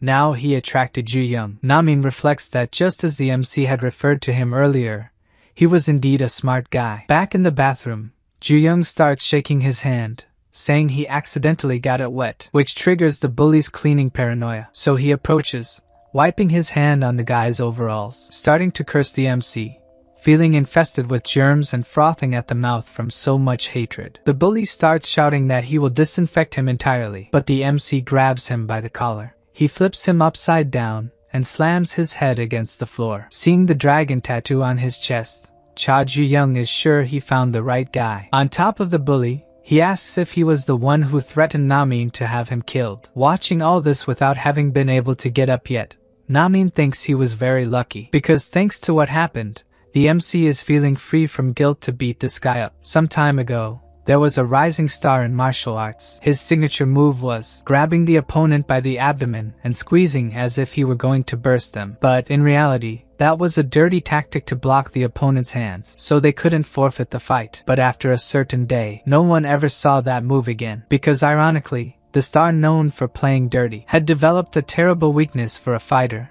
germophobia. Back in the bathroom, the MC was over the bully, calling him a germaphobe. The MC wanted him to say everything he knew about the celestial dragon, but the guy kept saying that the bathroom was covered in germs. Then he gets up to attack Ju-young, shouting that his skin was rotting. He screams the names of various germs while attacking, but the MC is unfazed and defends himself easily, saying that even in a situation like that, he was worried about this kind of thing. From a corner, Namin watches the fight, excitedly thinking he was right to stay by the MC's side. Cha Ju-young goes back on top of the bully, saying he doesn't seem to understand. It's not like he enjoys this either, but he'll have to use shock therapy to make the guy talk. Then he moves close to the big guy's face, with some kind of wet wipes in his hands. This makes the other remember his time as a fighter, feeling bothered by the dirt and wanting to wash himself. But as soon as he opens his locker door, a bunch of junk falls out. The fighter screams that it's all trash and a guy appears behind him. Without waiting for the attack,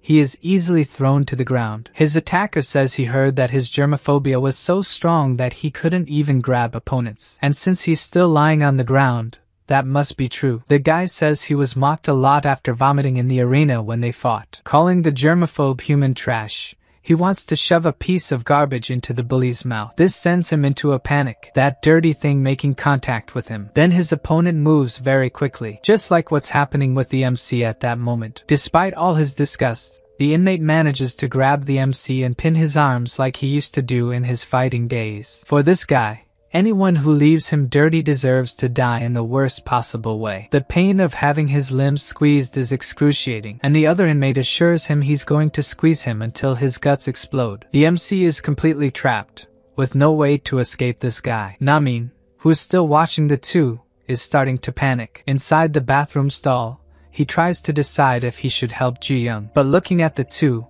he's in shock. The MC says this reminds him of the old days. Being that man's son, he never received a hug from his father, but when he was taught to fight, he was embraced with enough force to break his bones. Turning the fight by throwing the bully backward, Ju-young says that memory disgusted him, but it was thanks to it that he learned to fight on dirty ground, and also to urinate in this kind of place. The pressure the MC applies causes intense pain in the inmate's back. He can barely endure the fight, so Ju-young questions whether he's the one who's going to burst, or if his opponent's spine will break first. And it's the spine that can't hold out, causing the bully to scream in pain. Only then does he release the MC from his grip. Ju-young asks if he let go to show that he's giving up, but unfortunately, he never learned those rules. Now it's clear in the inmate's eyes that he knows he stands no chance. While the other prisoners continue to clean meticulously. In the men's bathroom, the bully has a funnel in his mouth, just like he did with Namin before. Now the inmate has the chance to get his revenge. Namin warns the MC that the inmate is still resisting, saying they'll have to resort to other means. The MC begins to open his clothes, revealing that he didn't want to do this. Among all the things they could do in that place, this was definitely the most shocking of all. While the two prepare for revenge, Namim still mocks the bully, telling him to open his mouth wide because lemon juice is coming. The protagonist wonders what it will taste like, while the fool just gets more desperate. After enjoying the free juice, they ask him to cooperate with the information. The MC tells him to say everything he knows about the heavenly dragon. Then we see a tattoo artist saying that even though he's a germaphobe, he doesn't need to worry. Everything there is sterilized. She is tattooing the dragon on him and asks if he knows why the organization hires trash like him. The dragon represents power, and the flower symbolizes vitality. But no matter how beautiful the flower is, one day it will wither. That's why the dragon is always looking for new seeds, and the young, unlike adults, are full of potential to grow. Depending on the environment and experiences they go through, they can grow tremendously. So they recruit this kind of people to cultivate them, and the seeds that grow this way blossom more beautifully than those of the heavenly dragon. The bully says that's all he knows since he's a low-ranking member, and asks to be let go now. But memories of when the protagonist's father did the same to him fill his head. He had been training him since he was a child to make him bloom faster. Namin calls out to Ju-young, who seems lost in thought. The bully wants to know why his enemy is so interested in the organization, and asks if he wants to join the organization too, and if he does, he can recommend him to the higher-ups. But the protagonist's response is a bit aggressive. The desperate guy says he's already told him everything he knows, but Ju-young tells him to shut up, and that this punch is just because he pissed him off. Returning to cleaning the detention center, Ju-young was scrubbing the floor, yet despite this, his skirt was dirty. Just as he thought about using bleach for this, Namin appeared with a bottle ready. Even the MC was shocked by this strange behavior. Namin was doing this out of sheer gratitude. He said that thanks to the MC for taking care of that guy, he could now sleep in peace. Grabbing the bottle, Ju-young inquired if when his colleague was in the previous cell with that man, he had been tortured with bleach by the guy. He added that if someone went through that, they would normally die, but he was fine. Then Namin explained that the liquid makes people foam at the mouth. Knowing this, he escaped using water and soap. Excited, he told how he lied about what happened to be transferred to another cell, so he had everything prepared in advance, leaving the MC stunned by Namin's ability to lie. Regardless, Ju-young said that Namin didn't need to thank him since he helped him find someone with the tattoo. When Namin asked why he was looking for the tattooed ones, the MC said he was going to take down every last one of them, and he revealed that so far, he had caught 2 of them, but soon he would get them all. To help with the search, Namin asked if there was something in common between these guys. Thinking about it, the MC reflected that both were leaders of their cells, concluding that he would find them among the cell leaders. But Namin interrupted him, saying that next week there would be a meeting with all these leaders, because it would be the day of the one-day assembly. When asked what this assembly was, Namin was astonished that the MC didn't know. He explained that the official reason for the quarterly meeting for the leaders of each wing was to strengthen their relationships. In reality, it was about what happened in the prison, with all sorts of illegal talks. With a sinister expression, Namin revealed that this was known as the criminal cartel. So if the MC went to this meeting, he could see all the cell leaders up close. But Namin warned him that he needed to be very careful. After all, juvenile criminals from across the country gathered there. He also alerted him that there was someone who was the most dangerous, so the MC shouldn't stand out. Then the day of the assembly arrived. One of the detainees was commenting that both John Park and the germophobic guy had been defeated. Another with a dragon tattoo on his neck said he heard that the one who did it was named Cha Ju-young and was eager to meet him, while the detainee with a scar on his face just wanted to teach a lesson to whoever took down the 2. A fat guy told him to calm down, saying that God only wanted peace. Then the door behind them opened. The MC entered, grabbing a shovel and saying that if he had known it was so easy to find these guys, he wouldn't have gone through so much trouble. The statement caught the attention of all the leaders. He asked what that seed man was doing there. Then the MC appeared over the guy with the tattoo on his neck, declaring, while holding a piece of the shovel's handle, that he was going to deal with all of them. Earlier that day, the detainees were focused on digging. Behind a pile of dirt, Namin said the leaders' meeting would be that day and asked his companions to encourage the MC. Since Ma Jian and even Ju-young didn't know much about this meeting, Namin took it upon himself to explain further. The meeting was approved by the warden, being a dangerous place where illegal information was exchanged. Those who attended this gathering weren't local thugs but those comparable to major criminal organizations. Without expressing much emotion, Ma Jian just wished the MC to be careful and have a good meeting. Namin reinforced that it would be full of dangerous people, with no way out, so he shouldn't cause any trouble. Back at the meeting, the detainees asked what Ji-young meant by seeds. Staring at the guy with the neck tattoo, the MC declared that he was going to get rid of all those damn seeds. The other detainees stood watching the MC pressure the guy, unsure how to react, until Ju-young asked what they were doing, calling them to fight. After gulping, the tattooed guy refused to fight him, leaving the MC confused by this response. According to the guy, the cell leader could use violence under the pretext of maintaining order. For him, the MC was acting this way because of that rule.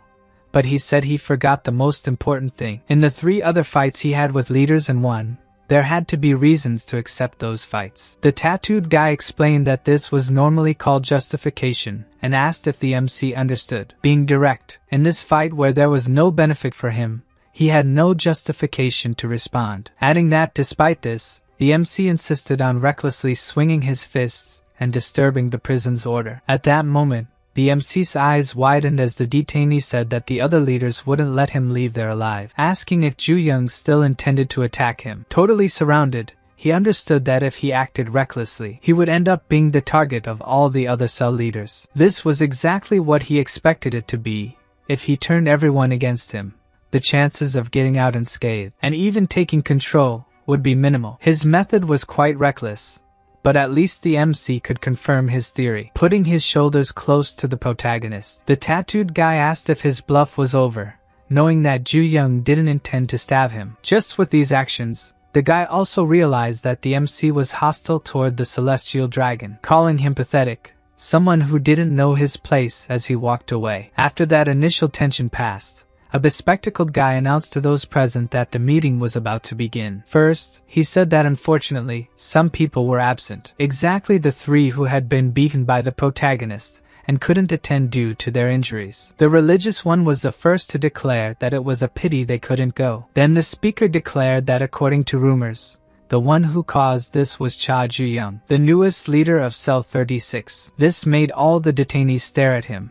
Now knowing that he was the guy from the rumors, kept his gaze steady on them, thinking there were about 15 leaders there. Despite the numbers, he didn't see any of them with the celestial dragon tattoo, except for the first guy he threatened, who had the tattoo on his neck. The bespectacled guy asked if the MC had anything to say as the new cell leader. Then Ju-young questioned what was so special about being a cell leader, saying he was eager to find out. His response made another detainee furious, calling him a rude idiot. The bespectacled guy continued the agenda, this time talking about the sources of income operated by the cell leaders, which were better known as shops. A portion of the profit from these shops went to the warden, and there was someone who hadn't paid part of the tribute this quarter. It was none other than Park Do-won's gambling den, who shamelessly said there must have been a mistake on his part, promising that his share would be delivered by the end of the day. Behind him, another detainee mentioned a strange rumor circulating, according to which all the high-stakes bets in the den,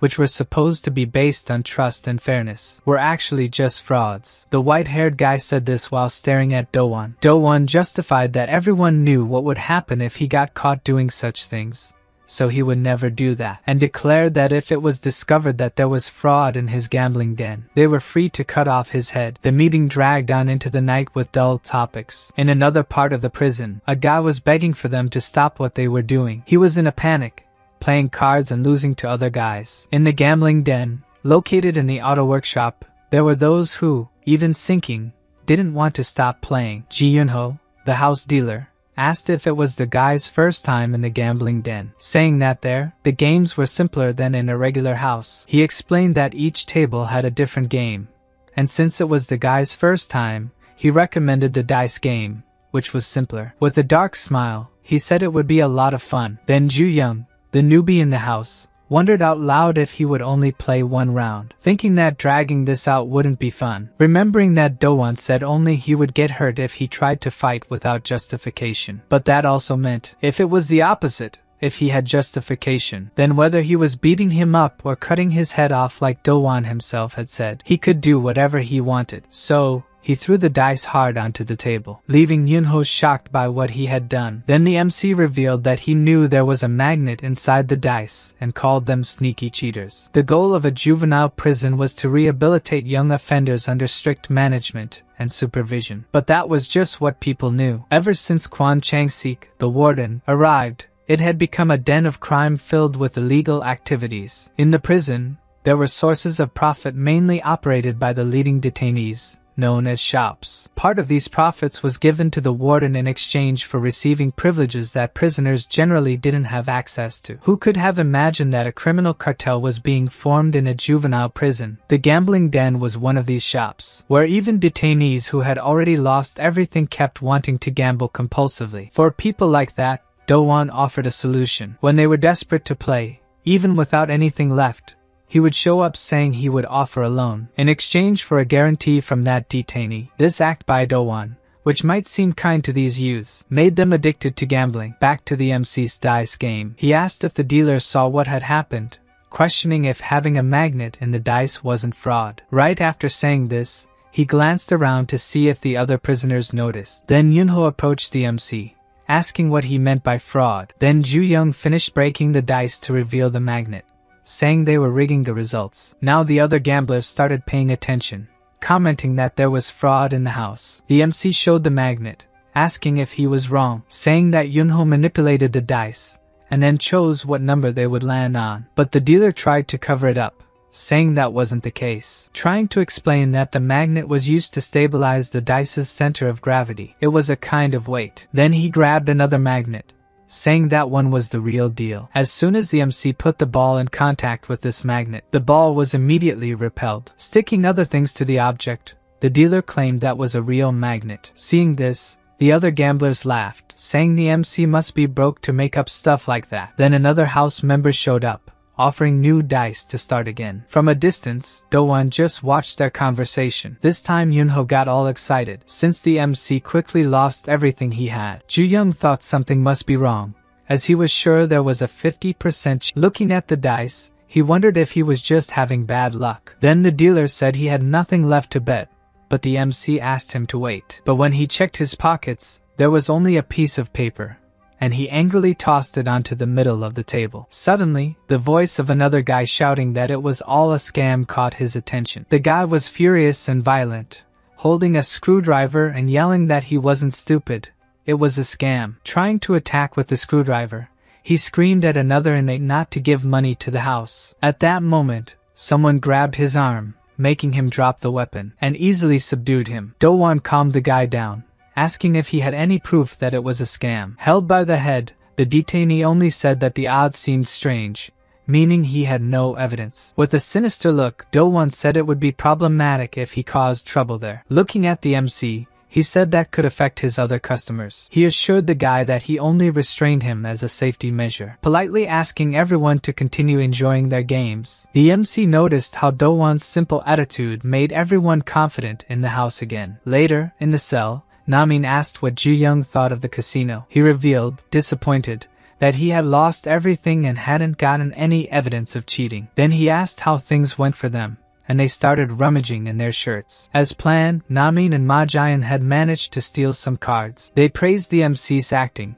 as he successfully drew everyone's attention to himself. Thanks to that, the two were able to easily steal cards from another table. All of this had been Namin's plan, and Ju-young felt quite embarrassed to have had to execute it. But at least, if the casino was cheating, they would be able to find out with those cards. The MC was certain that something was wrong. Back in the gambling den, a guy about to have his face smashed into a tire yelled that he was wrong. Then Do-won, holding his head, asked if his gambling den was a scam, saying that it was because of people like him that these stupid rumors spread. The guy continued begging for him to stop, but Do-won was ruthless in dealing with his problems. At that moment, an inmate appeared behind him. It was Yunho, trembling, reporting that Cha Ju-young had caused trouble at his table and offering a towel to the leader. Do-won wiped his hands, saying it wasn't the dealer's fault. Therefore, the young man should continue working hard in his gambling den. Alone, the tattooed man commented that the MC was hostile to his group,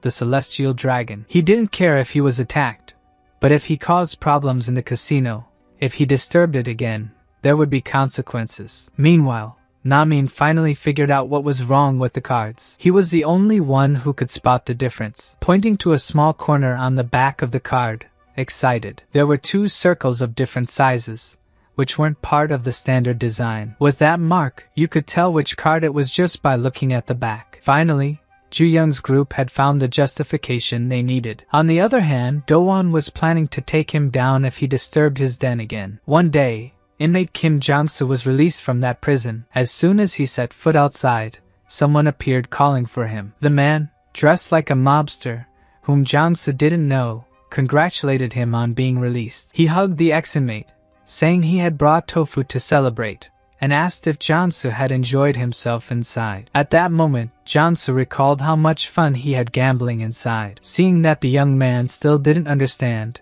the mobster shoved the tofu into Jang-soo's mouth, asking how long he was going to play dumb. Then the young man remembered that when he had no more resources to gamble, Do-won had offered him a way to get money, but for that, he would have to provide collateral to the gambling den. And it was precisely that collateral contract the mobster was now showing him. The paper was a consent form for organ extraction. The guy started talking, terrifying Jang-soo, saying that his health was excellent. But the most important part was that his blood type was O. They had been waiting for someone with that blood type. Now the ex-inmate was terrified and knew he couldn't escape from these guys. No matter how much he screamed, the mobster simply locked him in a van. In the prison visiting room, the man was saying that since they were young, their organs were still fresh. Thanks to Do-won's work, he had even managed to get a new dental implant. Do-won had been sentenced to 2.5 years in prison. He was an organ trafficking agent and ran the gambling den. Becoming more serious, the mobster questioned how long he would continue doing this. If he left a trail of what he was doing, he would be caught and take all the blame for the scheme, as the director would manage to escape. For the young detainee, even if the worst were to happen, it was fine. For him, there was no problem in the world that money couldn't solve. In Cha Ju-young's cell, they are talking about the small mark that differentiates the card. Because it was such a small detail, Namin boasted about discovering it before the others, and the MC says that now he has the sword he needed to cut the necks of those guys. He is determined to go to the gambling den that very night. Ju-young arrives at the den thinking his job there was quite simple. First, he would join a table to play and is soon noticed by the dealer. He approaches the trump table, and Yunho invites him to start playing. The MC planned to expose the manipulations of that place in front of everyone. While thinking about the plan, a familiar voice catches his attention. Do-won appears and sits across from him, saying that he had been waiting for him, and invites him to play with him, leaving the MC unsure why he was there. He had decided to intervene personally, but the MC didn't really understand what he was planning. Do-won says he was curious as to why Ju-young was after the celestial dragon, but the MC says it was a personal matter and wouldn't talk about it. So Do-won proposes that if he wins the game, the MC will have to tell him the reason for it, seeing that this way would be better since he wouldn't have to search for the leader of the place. Ju-young accepts the bet. The other gamblers are astonished that the operator of the house himself is going to play around. As if wanting to make things easier for the MC, Do-won lets him choose what they will play. Following the plan, Ju-young says that he didn't do well with dice last time and suggests they play trump, which he had never played before. But the dealer joins the conversation, saying that in this case, they could play a memory game. If the player matches the same number, they can continue their turn. But if they miss, it will be the opponent's turn. What matters in this game is remembering the position of the cards you've seen. In other words, if the player knew about the marked cards, they couldn't lose this game. Ju-young reflects that if he didn't know about this trick, he'd be completely lost. The entire den stops, eager to watch the match between Park Do-won and Cha Ju-young, whispering if it wasn't Ju-young, the guy chasing the leaders and the prison cell. Among them, Namin asks Ma Jian if he's seeing this right. Even the MC is surprised by what he sees before him. The marks on the back of the cards they had seen before had completely disappeared. Namin questions if maybe they can't see the marks on the cards because they're too small and they're far away. But for Ma Jian, there's no doubt. There are no marks on those cards. Now the MC is anxious about where this game is headed. Probably noticing Ju-young's reaction, Do-won comments on the beautiful pattern of the cards. According to him, at the gambling den, they only use high-quality decks. Moreover, they have many other games for beginners, in case they find traditional games difficult. Now the MC realizes that the house operator knew everything from the beginning. He knew it was them who had stolen the cards earlier, and the dealer asks if the MC is ready to start. It's time to place the bets. With a mountain of money, Do-won suggests starting with that amount. He also adds that since he runs the place, he doesn't play much, so he wants the game to be interesting. The MC, in turn, reveals that he has no money to play. But according to the dealer, that's not a problem as long as he can offer a guarantee, and shows the contract about organs to Ju-young, saying that all he has to do is sign it, marking the body part and the value he wants to bet. After that, they can start the game. Even the gamblers weren't sure if that was real since there had only been rumors about it. Do-won shoots a serious look at the MC, then smiles, stating that he shouldn't be afraid. From a distance, Ma Jian is certain that there's a trick in this game, leaving his friend with no chance to win. At least with this, Namin thinks his friend has a chance to leave the game before anything happens. But suddenly, the reaction of the prisoners around them catches both by surprise. The MC was signing the contract about organ extraction. Even the dealer was taken aback by the move, and Ju-young comments that he can play without money if he provides a guarantee. His companions are stunned, thinking he must have gone crazy, while the MC claims he would never pass up such an opportunity, determined that he will fight with everything he has from that moment on. Watched closely by the entire den, his opponent is also confident that he won't lose this game. Seeing this, the MC's friends are sure there's a cheat in this game, and that their friend is really going to bet all his organs on a single game. What could Ju-young be thinking at that moment? Back in the game, Yunho resumes the simple explanation of the rules, saying that the MC will start the first turn. With his hand on the cards, he says he likes how simple the game is, and the first card he draws is an 8. Next, he pulls a 9. Since they are different numbers, the turn passes to Do-won, who draws a 9 right off the bat, leaving the MC shocked at how he did that. Then he goes to the 9 Ju-young had picked before. The spectators comment that the house operator had luck in the beginning, as if him drawing that first 9 was just luck. There's no way he could have been that lucky. In reality, he knew where all the cards were positioned from the start, and now draws a different one just to disguise it. Do-won had decided the card placements with Yunho beforehand and memorized them before the game started. It was a simple and evidence-free way for him to cheat in the game. For him, the MC would go through the whole game without understanding anything, just watching him take everything from him. It was almost pathetic. In Do-won's memories, a man asked why the boy liked him. The man was his father, and the son reveals that the reason he liked him so much was because he made a lot of money. But the father just laughs casually as if it was all a joke from his son, saying he would give everything he had at work for the sake of his dear Do-won. His father had the most reliable and secure posture in the world for him. At least, that's what he thought at first. In fact, his father didn't go to the company every day but instead to a casino. As he later found out, his father had accumulated a debt of 5 million won with a loan shark. To him, his father felt like an idiot, without realizing he was being tricked by the manipulated system of the game. But he didn't consider himself stupid like his father was. He preferred to be the one doing the tricking and continued to draw pairs in the game, while Ju-young didn't draw a single one, and the gamblers commented that he was way too unlucky, and that by that point, he had no chance to turn the game around and would end up having his organs taken. Then the MC asks Do-won if he should show everyone now, leaving his opponent confused. Thus, Ju-young explains that he would show that the game was rigged. This time, he draws a pair of queens without missing. Namin is already excited, thinking he finally got a little lucky, but Ma-jaeon thinks it's just a coincidence. Then he manages to draw another pair of matching cards. Do-won just watches, and the gamblers comment that his luck has turned. With the streak of successes, they start asking how many correct cards the MC has drawn. It was strange that he had suddenly started drawing all the correct pairs. The MC draws more than 14 pairs on his turn, and there were only a few cards left in the game. For Do-won, there was no way this was happening. Only he and the dealer knew where the pairs were. He starts looking at Yunho, questioning if it was really just the two of them who knew. But the dealer keeps his unshakable smile. While cleaning the tables after the last game the MC participated in, he noticed a crumpled piece of paper on the floor. When he picks up the paper, he remembers that it was Ju-young who had thrown it on the floor when he lost the game. Curious, he opens the paper and realizes there were things written on it. It was a message to go to the back of the bathroom at a certain time. Yunho does as the note said and meets the MC, who tells him that he knew how they cheated with the cards. The dealer then realizes that it was he who stole the cards but pretends to be ignorant, because he knows they changed the cards after that. But the MC reveals that he also knows this, saying that was why he called him and that he would save him. He tells that both Yunho and the other dealers were working in the den to pay off their debts, and shows that he also knew that people gave their organs as collateral in the den. In exchange for paying off Yunho's entire debt, he asks the inmate for help one last time. But the dealer was scared.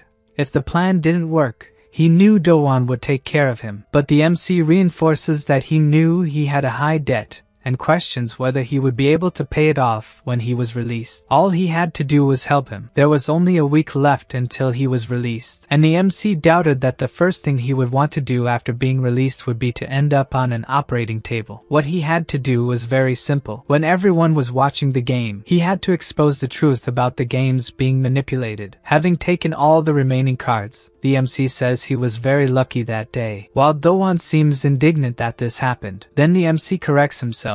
It wasn't his luck that was good, but his ability to memorize the position of the cards that the house operator and the dealer had previously decided. Then Yunho speaks up, revealing that the MC was right, and that until now, all the games in the betting den had been manipulated, saying he could show what kind of tricks were used in each game. This makes all the gamblers go to Do-won, wanting to know if they were robbed, if that was really true. Trembling with rage, Do-won asks if they are really saying that their den was a fraud, claiming that this was ridiculous and he would never do such a thing. While questioning who was calling him a fraud, the MC jumps and hits Do-won's head against the table. For him, now he had a plausible justification for a fight against the tattooed man, as he had previously told Ju-young, if they discovered a fraud in his betting den, they could feel free to cut his head off. And that's what the MC intended to do. Back to Do-won's memories. There were people banging on his door furiously. The creditors wanted to collect the money they lent, and without knowing anything, he asked what those men were talking about. He asked, confused, for his father to answer his question, but his father was in shock, repeating that he did nothing wrong, that it was his son who asked him to make money, that it was he who said he liked a father who made money. Because of these gambling debts, his father ended up bedridden. It was only then that he realized that if he didn't have money, he wouldn't be able to protect his family. Back to the MC about to finish off Do-won. The gamblers only see the impact of the blow, but before he was hit, the tattooed man managed to dodge the strike, and he even manages to land a punch on Ju-young's head, catching him by surprise. With the blow, he reaffirms that he wouldn't do that. Then he appears behind Yunho, saying that it wasn't enough to have betrayed him. He still had to incriminate him. He grabs him by the neck, determined to make the young man pay a high price for what he did. Being choked, Yunho says he has proof that he is a fraud. When Do-won questions where this supposed evidence is, Yunho can see out of the corner of his eye that the other dealer is about to escape with the evidence. Then the house operator slams the other dealer's head onto the ground, saying that the one who should be angry about this is him, stating that he wouldn't think he would conspire with a stranger and defamed the betting den, questioning if that was Yunho's plan to pay off the debts he had. He throws the guy, saying that as he suspected, to sway someone, money was the best. The body hits the MC, who doesn't even have a chance to dodge. But Do-won doesn't stop, saying he won't judge anymore, but he also won't forgive him. Watching that completely disproportionate fight, Namin and Ma Jian are in shock. Seeing only Yunho on the ground, Do-won says he didn't think the MC would escape so quickly. Appearing behind him, Ju-young asserts that he wouldn't run away. Using the power of his kicks, he manages to throw the tattooed man away. Looking at him, the MC says he has no intention of fleeing or of letting anyone escape. With his eyes wide open, Do-won cannot prevent more memories from surfacing. Beside him, someone said that they didn't think his father would regain consciousness, and he explains that apparently it was gambling that left his father that way. It was when his father became bedridden that he realized, saying that no matter how much resentment he had, he was sure his father also carried a lot of responsibility. His father's debts from gambling were all paid with gambling in the end, and he realized that if someone doesn't have money, they can't protect their family. The person who was there was the mobster from before, who says that the father didn't make the decision alone. It was because the son betrayed him. That's why it was so useless to take care of a son alone. Now that he had paid off his father's debts, the man questioned why he still took care of him. If it was because of the love of a son, then Do-won repeats the question to the man. If he couldn't protect what he had, he was selling his own family. And with a sinister look, he asks if a child's love was worth any money. Back to the present, Do-won assures the MC that he would never run away without taking his money, trying to land another punch on him. But Ju-young dodges, saying he was wondering why the tattooed guy talked so much about money. To him, fighting shouldn't be one of the opponent's strengths, since he can't dodge any punches. But standing tall, Do-won questions whether fighting is really important. His resilience surprises the spectators.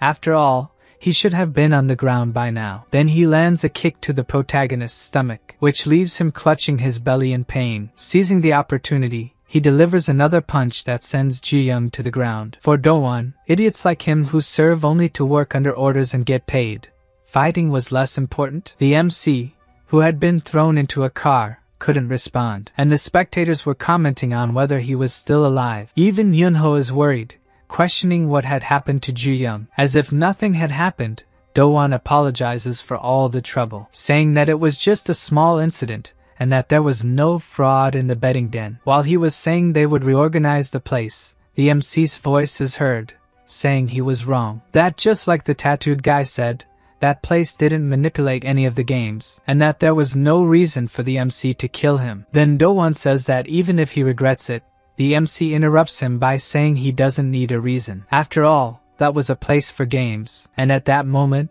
they would play a game of hide and seek, ordering Do-won to hide carefully, because if he found his head, he would make sure to rip it off as soon as he caught him. Do-won can't believe it. That place was filled with everything he had conquered. So holding a die in his hands, he attacks the MC, saying he wouldn't run away now, and questions whether Ju-young still didn't understand the situation he was in. But for the MC, everything he had achieved was about to turn to ashes. Despite being held by the MC, Do-won refuses to accept his situation. Ju-young then proposes that instead of playing hide and seek, they roll the die. Since the die that the tattooed guy had landed on the number 3, the MC determines that he deserves to take 3 more hits. But Do-won stands up, furious, saying that Ju Young dared to take him down and force these schemes on him. He claimed that unlike his opponent, he didn't go around punching others and then think about it, because he had great ambitions and plans, but with just one roll of the die. The MC tells him that even with those ambitions and plans, luck was not on his side. Even so, Do-won rushes to attack him, but receives 6 more hits from the MC just as the die determined. With his face all bruised, the tattooed guy begins to remember more things from his past. Room filled with expensive items, someone asked if he had gotten permission from his mother to do that. The tattoo artist talked about tattoos that were trendy among kids his age and asked what he wanted to tattoo, and he replies that he would like a dragon like the one she had on her chest. The tattoo artist jokes if he was really only looking at the tattoo, but he says he knows it's the celestial dragon's eye, and asks to be part of it, offering a huge sum of money. He wanted the support of the celestial dragon to speed up his plans. She claims it can bring great sums to them. The tattoo artist isn't convinced by just that, saying she prefers men who risk their lives more than their money. Then he takes the tattoo needle from her hands, saying that for money, he could risk his life as many times as necessary. Witnessing the young man's act of courage, she is convinced, saying that he will join the organization, and asks what he wants from the celestial dragon. First, he asks to be sent to that place, referring to the juvenile detention center. Back to the fight among the inmates. Desperate, Do-won tells everyone to get out of his way. Even though he doesn't like it, he knows he needs to retreat for now, and he thinks that now all the evidence of the betting den's fraud must have been destroyed. When he thinks that Ju Young will soon come after him, another inmate appears, claiming he has recovered. It was Ma Jian saying he recovered the evidence of Do-won's fraud and hitting him with a huge bag. With the impact, several playing cards fly out of the bag. The inmates observe that one of the judges had tried to escape with these things, which Ma Jian claims are the evidence that that place was a fraud. Knowing these things makes the gamblers think about all the money they lost and want to get it back. Clutching the bills scattered on the floor, the tattooed guy says he will never let them take it. That was the money he earned and belonged to him. Then the MC reappears, throwing a liquid over him and saying it wasn't over yet. Throwing the gallon on the ground, all the gamblers are stunned, realizing what is about to happen. He declares that there's just one more game left, called Resist the Electric Shock. He declares that since Do-won lost the last game, this was his turn. But according to the tattooed guy, his money was full of oil. He screams, begging the MC not to do that, cursing and telling him to stop. But Ju Young says he had already warned him before, that everything he had achieved was about to turn to ashes. Even the MC's friends are anxious about what he's going to do. Then something takes him by surprise. Before they could start the game, Do-won can't take it anymore and faints. This generates comments that he was completely beaten up, but that wasn't the most important thing at the moment. What mattered to the gamblers there was the money scattered on the floor, and they rushed to try to grab it. At that moment, the gray-haired inmate reappears, claiming he knew it was all a fraud. According to him, dear Do-won could no longer manage the betting den now. After 1 year and 2 months, prisoner Park Do-won was released. He thought he might have failed inside prison, but it was thanks to that he could learn to plan something bigger, reflecting that if he could start over once more. Upon exiting, he is greeted by the mobster from before, who praises him for his good work and offers him some tofu, saying he was the one who took care of Do-won. The tattooed guy apologizes for not providing merchandise while he was in prison and states he will secure his place quickly out there. The man implies that he understands that, but first, he wants to resolve the issue of the money he borrowed. But Do-won says he has nothing. Then the mobster reminds him that they are professionals and he doesn't need to worry about that, because he's sure Do-won knows there are other ways to pay what he owes. The tattooed guy is incredulous that this could be happening to him, while the man calculates the interest rate for the amount he borrowed, ultimately calculating that he owed more than 1 billion won. Thus, he pushes the tattooed guy into the van. There was already a client waiting for what was inside it. With a serious look, Namin states that Park Do-won is out. Ju Young thanks his friends for their work.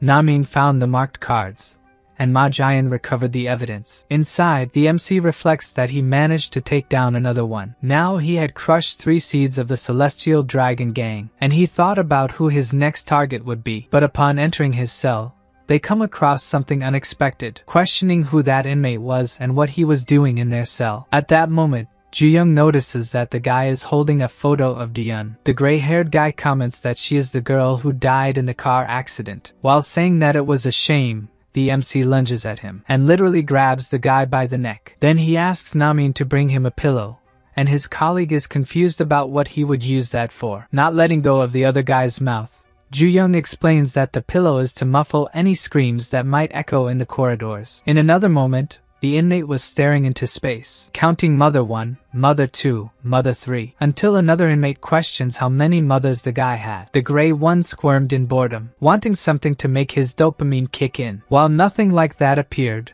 he continued to embody nothingness. Then the door leading to the leaders' meeting opened, and Ju-young appeared, breaking the handle of a shovel and saying he didn't know he could find them so easily. He was watching the MC's conversation about being where the seeds of that organization were, and the threats he made to Do-won in front of everyone, claiming he would crush all those seeds. Then he caught the MC's attention. There was the dopamine he had been craving. With the photo of Ju-young and Do-young thrown on the ground, the MC asked for the pillow, while the opponent continued trying to say something. Being so noisy, Ju-young declared with a bloodthirsty look that he would make him shut up. But before that, the drawing of the dragon he had made earlier was placed in front of him. His opponent wanted to know if he was looking for the dragon tattoo. With a quick leg movement, he frees himself from the MC and asks if he should offer a little help to Ju-young so that he can get rid of the dragons one by one. But before that, he wants to clarify a misunderstanding, claiming that the photo was in the sketchbook and fell and that he had no hidden intentions with it, that he's just a benefactor offering help. But Ju-young simply takes the photo from the guy's hands and tells him to disappear from there. This makes the gray guy declare that he thought the MC was smarter. Being a cell leader, he could fight as much as he wanted there, but if he kept going after the tattooed guys without thinking, he would end up being killed by the other leaders, claiming that there were guys in that prison far more dangerous than he imagined. Questioning if even so, the MC would deny his help to Ju-young. This guy was not someone he could trust, someone who had appeared out of nowhere and made such an unexpected proposal. How could he want to help him? Besides, the guy was pretty strange and had started trying to bend the bars of the cell window. With a serious look, the MC questions what this guy is planning. He wants to know what he really wants, but he simply says he wanted a dopamine rush. The next day, in the juvenile prison auditorium, the inmates were all gathered and could hardly believe what they were seeing. In a detention center that smelled of boys, there were girls singing in a kind of choir. They were all excited except for Ju-young, who seemed relaxed. The residents commented that, just as expected of a cathedral, that blessing was on another level. While they commented, the MC read above the stage that it was written, Cathedral of Heaven. He remembered when he was really in a cathedral. A girl was walking, humming a hide-and-seek song. It was Do-young, who smiled happily as soon as she found Ju-young. He was inside the confessional, and she knew her friend was sleeping there. She commented that it got very cold in that place at night, but the MC smiled at her, affirming that any place was better than his home, making her think about the kind of environment he had to live in daily. Then he heard a door opening and asked if she had brought someone. She thought it could be Yunha. The girl appeared calling for Do-young, saying that their sister had sent them back to the orphanage soon. Otherwise, she would be reprimanded. Looking at her friend, the MC asked what she was doing. Then she whispered for him to be quiet. If they got caught, they would have to clean the church for a week. The MC returned to his reality where he no longer had his best friend, and heard the inmates commenting that they had just witnessed a miracle, referring to the girls singing in the choir. More specifically, to one who they said looked like a saint. The girl also caught Ju-young's attention. It was the same one who had been looking for Do-young in the cathedral. If the MC was remembering correctly, her name was Sung Yunha. When her name was said aloud, her attention turned to the audience, and she soon noticed with a surprised expression Ju-young in the middle of it. After the performance, in the prison cafeteria, the girls commented that they had come there to spread the faith. But looking at those guys, it didn't seem like there was any hope there. They were lewdly eating sausages while staring at them. One of the girls approached a bit closer to them and handed a box to one of the inmates, who looked at them with a disgusted expression, asking what was inside the boxes and embarrassing them. One of the girls was one step away from sending those guys to hell for bothering them. For her, it was a waste of rice to feed those people. The religious cell leader appeared with tears in his eyes, thanking the Lord for the daily bread he received. He also thanked the girls, asking that grace always be with them, and they commented that the guy must be Catholic. But right after making the sign of the cross on his chest, he also paid reverence to Buddha. As he left, The girls were totally confused about what this guy's religion was. Then they noticed that Yunho was taking a long time to return. She had said she would just rest for a bit, but in reality, she wasn't resting. She was sitting in the confessional with the MC and commented that it was hot and cramped in there. The MC apologized, but that was the only place where they could avoid being seen. Yunha commented that it had been a while since they spoke like that. It was even a bit strange. After all, the three of them used to have a lot of fun together. She began to talk about how Dion had left them, and the MC tried to interrupt. But she continued, saying she knew he and his friend were always together, that it had always been just the two of them, so this whole time must have been difficult for him. From the look on the MC's face, he didn't understand the direction of this conversation. Yunha told him that she imagined he must be feeling very lonely.